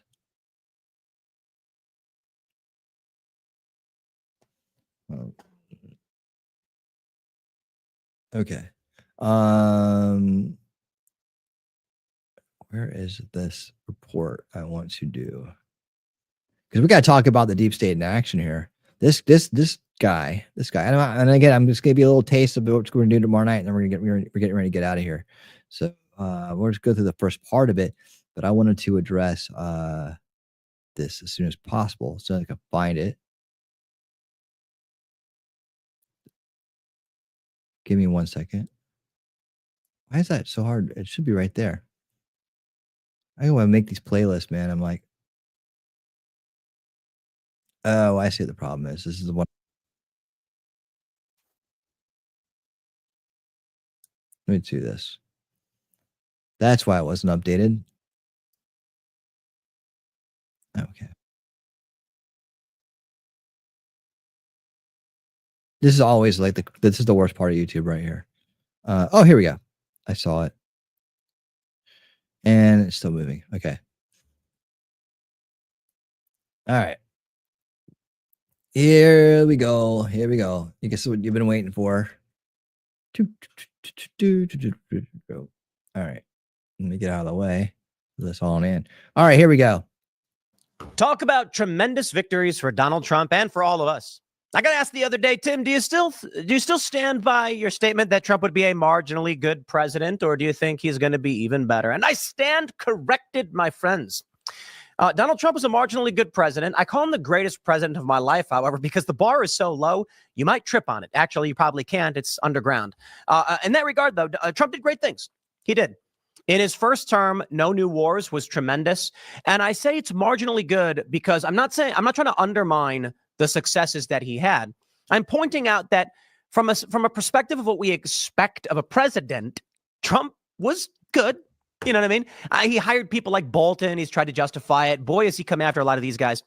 He had some bad hiring choices. He had Fauci on, but it was good. It was good. And so I said, we're going to get the same thing. Okay. And then I was asked the other night, do I stand by that? I don't. In these past several days, Donald Trump has dropped the hammer instantly. And to be fair, with the choice of Tulsi Gabbard, RFK Jr., Kash Patel, Bondi, I mean, we covered it's all of the looking pretty hearings. dang good. Already we're seeing ICE raids in Boston, and I believe it's a sanctuary city, and that's why it's so contentious. And they're rounding up criminals. These are not innocent people. These are people who are criminals. Well, my friends, as we can expect great things from our new president. Is he new because we had him before? I don't know. James O'Keefe drops his latest report, a White House advisor revealing the deep state is real. White House advisor reveals how bureaucracy protects its own interests, predicts bureaucracy will crush RFK Jr. as HHS secretary. Oh, yeah? If I was given an order, I would either block it or resign. This is revealing If you have from a O'Keefe job, Media it is, Group. right? You have to have a This job. guy says RFK Jr. is a very bad pick for HHS. It's probably a good chance that the bureaucracy just crushes him. When asked, can you give me an example of how you think they'll do that? He talks about making fake commissions to manipulate people like RFK Jr. so they can't do their jobs. Byron Cohen, White House advisor, Office of Pandemic Preparedness and Response Policy. Let's play a little bit of what this deep state actor has to say. And again, shout out to James O'Keefe and O'Keefe Media Group. People joke about the deep state, but like to some degree it's real because they have ways that they can slow things down or block you without you realizing it. Meet Byron Cohen, an advisor at the White House. RFK Jr. is a very bad pick for HHS. There's a good chance that the bureaucracy just crushes him. Is there anything that you're gonna do? I would consider like slowing things down. I can't really think of anyone who I would less rather have be president. Okay, I got to pause. For those that are just listening, James O'Keefe is standing next to the man. You love how these people don't pay attention. James O'Keefe is standing right there. He's right there. I love when James personally does some of these. He had one, I think it was last year. If you're not familiar with James O'Keefe, you must be living under a rock. Probably one of the best journalists of our generation. Shout out to James O'Keefe doing the undercover reporting, sting operations. My voice is cut out. And you gotta know who he is at this point. Really? The joke often is that we did these people go on dates. We did that at the beginning. So yeah, we did this at the beginning of the stream. That was the first thing I did. It's like the principal strategy of O'Keefe. It's not the only one, but they have women and men go on dating apps and try and get dates with people who work in these administrations and then record their meetings. And you have to wonder why it is. There are so many men who are sitting there with a beautiful woman and the woman says, so you work for the government, huh? Can you tell me about any of the corrupt actions you and your cohorts take? And the guy's like, oh, yeah, we violate the will of the people and break the law all the time. Here's exactly how we do it. I brought a PowerPoint for you. And you're like, I don't get it. Do they think this is impressive to women to be like, look at the illegal thing I'm doing? Right. I guess these guys are told right, that because they think that that's the way the world is. Everybody's in on it. It's just a small group of people that are like behind Trump and that they're all weird and that they're the ones that are involved. They're the ones that are, that everything that's happened in the United States. That's the thing about the people like this guy, the young, they think because they've been raised in it, they've been raised in a demoralized society. They think that everything that's going on is part of natural human evolution. They think that, all the wokeness, all the things they've been preached to their whole life is part of society and humanity evolving. right? And that everything that was done in the past is wrong. That's the mind control that's going on. So that again, boxed in worldview, boxed in narrative. So they're boxed into this narrative, this worldview that's been crafted to make them believe this, that the weirdness and the demoralization is actually progress, that is actually a good thing, that it's actually people becoming better, right? Not worse. That's the mind control aspect of this, right? So this guy who wants to brag about how he's taken on the bad guys, right? Doesn't even realize that he's one of the bad guys. He has no idea. You know, it literally, and this is the power of mind control. This is the power of subversion and how it works. And when you really slow things down, you start to look at it in a granular level like this, you all of a sudden it becomes very apparent, you know, what mind control looks like. Like, it's not just somebody who's got it wrong. It's someone who's completely subverted from reality. That's the level you need to get out when you see these people. When you get to that level, you realize the depth of the problems that we face and what we have to do to solve them. It's not as simple as being like, you're an idiot, you know. It's much worse. This person, as wrong as he is, and as bad as the things that he's doing are, right, has been abused into the situation. And when you understand how to see it that way, you're beyond the second veil. You now are understanding how the cycle of abuse, the third veil, works, right? And what it does to people, and the power of the first veil, and what it's been doing, what it did to you, what it does to people that you love. And you are very fortunate and lucky to have escaped that, right? And then you never want to be caught up in some kind of informational abuse again, which is why you got to understand how to navigate the second veil, which is the alternative narrative space, right? Otherwise, you're just another one of these guys, but working for a different boss, right? So when you understand, when you see this guy, right, that he's a victim of abuse, right? At its core, at its root, a victim of abuse, you start to understand why the generational fight is needed and exactly what we're dealing with. As long as you think it's just a matter of IQ or whatever, it's never going to dawn on you that this is a person that's been abused in this situation, that they're boxed into a narrative. They can't see the walls. They don't even get that they're the bad guys. This guy has no idea that he's a useful idiot for the deep state. None at all. He thinks he's a patriot. He thinks he's a good guy. Check it out. Women like bad boys. But to be fair, you also have gay encounters as well, where, you know, there's one where I feel really bad because James went on a date with a guy who thought that like he was actually into him, but no. All right, let's play the clip. Give me an example of like how you think they'll do it when RFK gets in. One thing you might be able to do to like sort of make him think like something is happening when it's not. The White House advisor explains how the administrative state creates deceptive commissions to hinder executive decisions. One of the ways you can slow things down in a bureaucracy is you can commit to studying something. Put together like a commission. Mr. Secretary, we're going to put together a commission to study the safety of fluoride in water. Mr. Secretary, we're going to put together a commission to study vaccine safety. And we'll let you know when the report comes out. And he'll be like, yes, great. And then years will pass and nothing has happened. Wow. A sophisticated bureaucrat can do a lot to run around an unsophisticated political agency. Byron says that when it comes to certain policy positions, subverting the will of the people is justified. Would it be subverting the will of the people to crush RFK or block him or whatever? For the most part, the American people don't actually agree with RFK's views on things like vaccines. So, I mean, in a literal sense, if you were like blocking something he was trying to do to undermine vaccines, you are probably acting in a way that is consistent with what the majority wants. In other words, democracy being subverted. All right.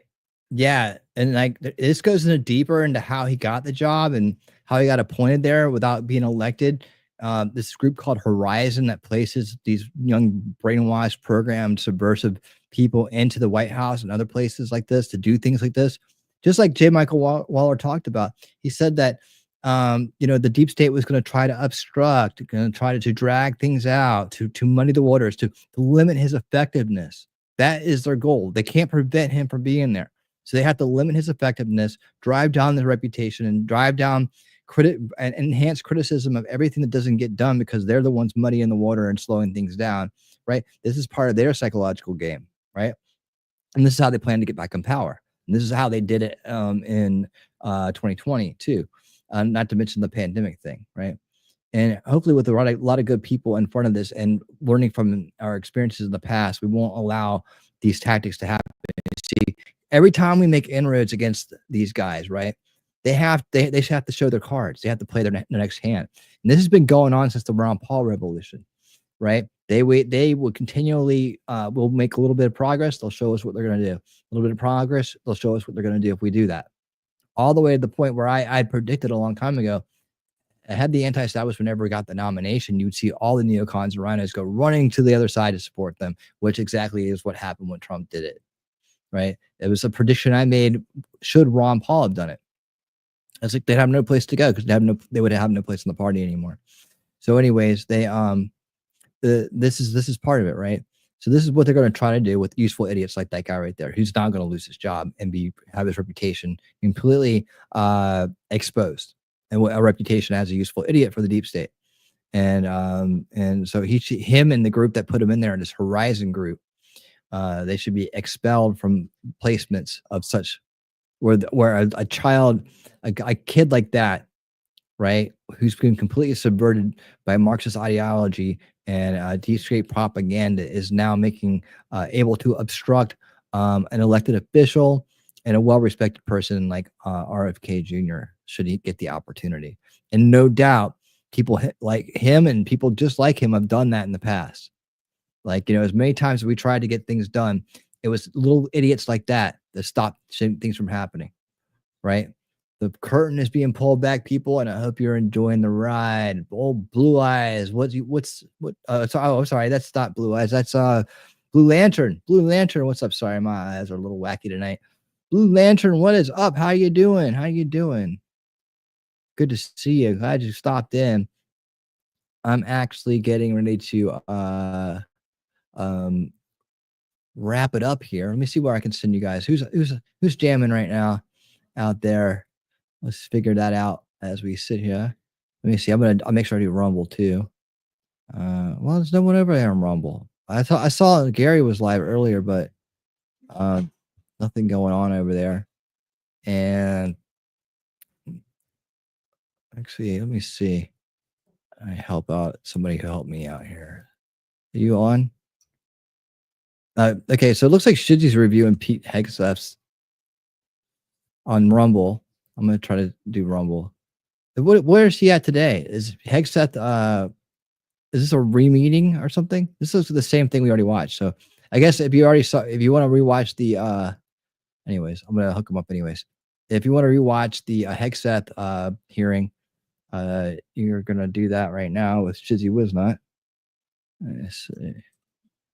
And boom. All right, there we go. Let's hook him up for his Rumble. And over here we got what's going on over here on this side. Let's give somebody else a chance on this side because he's got YouTube locked down. He's got it locked down, y'all. Let's help out another channel. Man, I feel so bad about Angry Conservatives channel. This sucks. Oh, MLS is, when is that coming up? I owe him a raid or two. And go watch Goats. It's good for you. It'll break things up. All right, guys. I appreciate each and every one of you being here this evening. Hope you've learned a lot and had a good time. Hold on, I'm gonna spend some time with Blue Lantern here real quick before we leave. I'm just good, chilling at work. I'm hoping Trump does something to pump crypto, but not with memes, right? Did Hegseth get sworn in, or was it just congressmen looking for sound bites? I don't know that he's been sworn in yet. I know that a couple of votes aren't going to go his way, but that Trump felt confident in his press conference that he would still get the nomination, and he deserves to get it. He had a hell of a hearing, and we would be in a great position to have that guy at the Department of Defense. So there you have it. That's right. He's the Department of Defense, if I remember right. Yeah. All right, cool. Well, man, thank you for being here, Blue Lantern. It's always good to see you. We'll be back. And then, by the way, in case you didn't hear, we're going to be doing RFK Jr. and Tulsi Gabbard next week. Their hearings are coming up. We'll be doing those next week as well. So, well, I look forward to seeing you then. But I'll be back tomorrow, most likely tomorrow at 7:30 p.m. just to run through news and top news and updates. Because we've been doing a lot of reading and stuff. So I have a lot of news that I just want to cover and comment on. It'll be like a laid back early Friday show. It'll go over a couple hours and then off to the Friday weekend we shall go. But thank you guys so much for being here. And you're going to go see Valhalla Waits now. Tell them I said hi. And if you're on Rumble, you're going to go to Shizzy Wiznut. All right. So thank you guys again. And until next time, everybody stay based and keep on winning. If you've lost faith in humanity, clap your hands. If you've lost faith in humanity, and this is your villain origin story, if you've lost faith in humanity, clap your hands.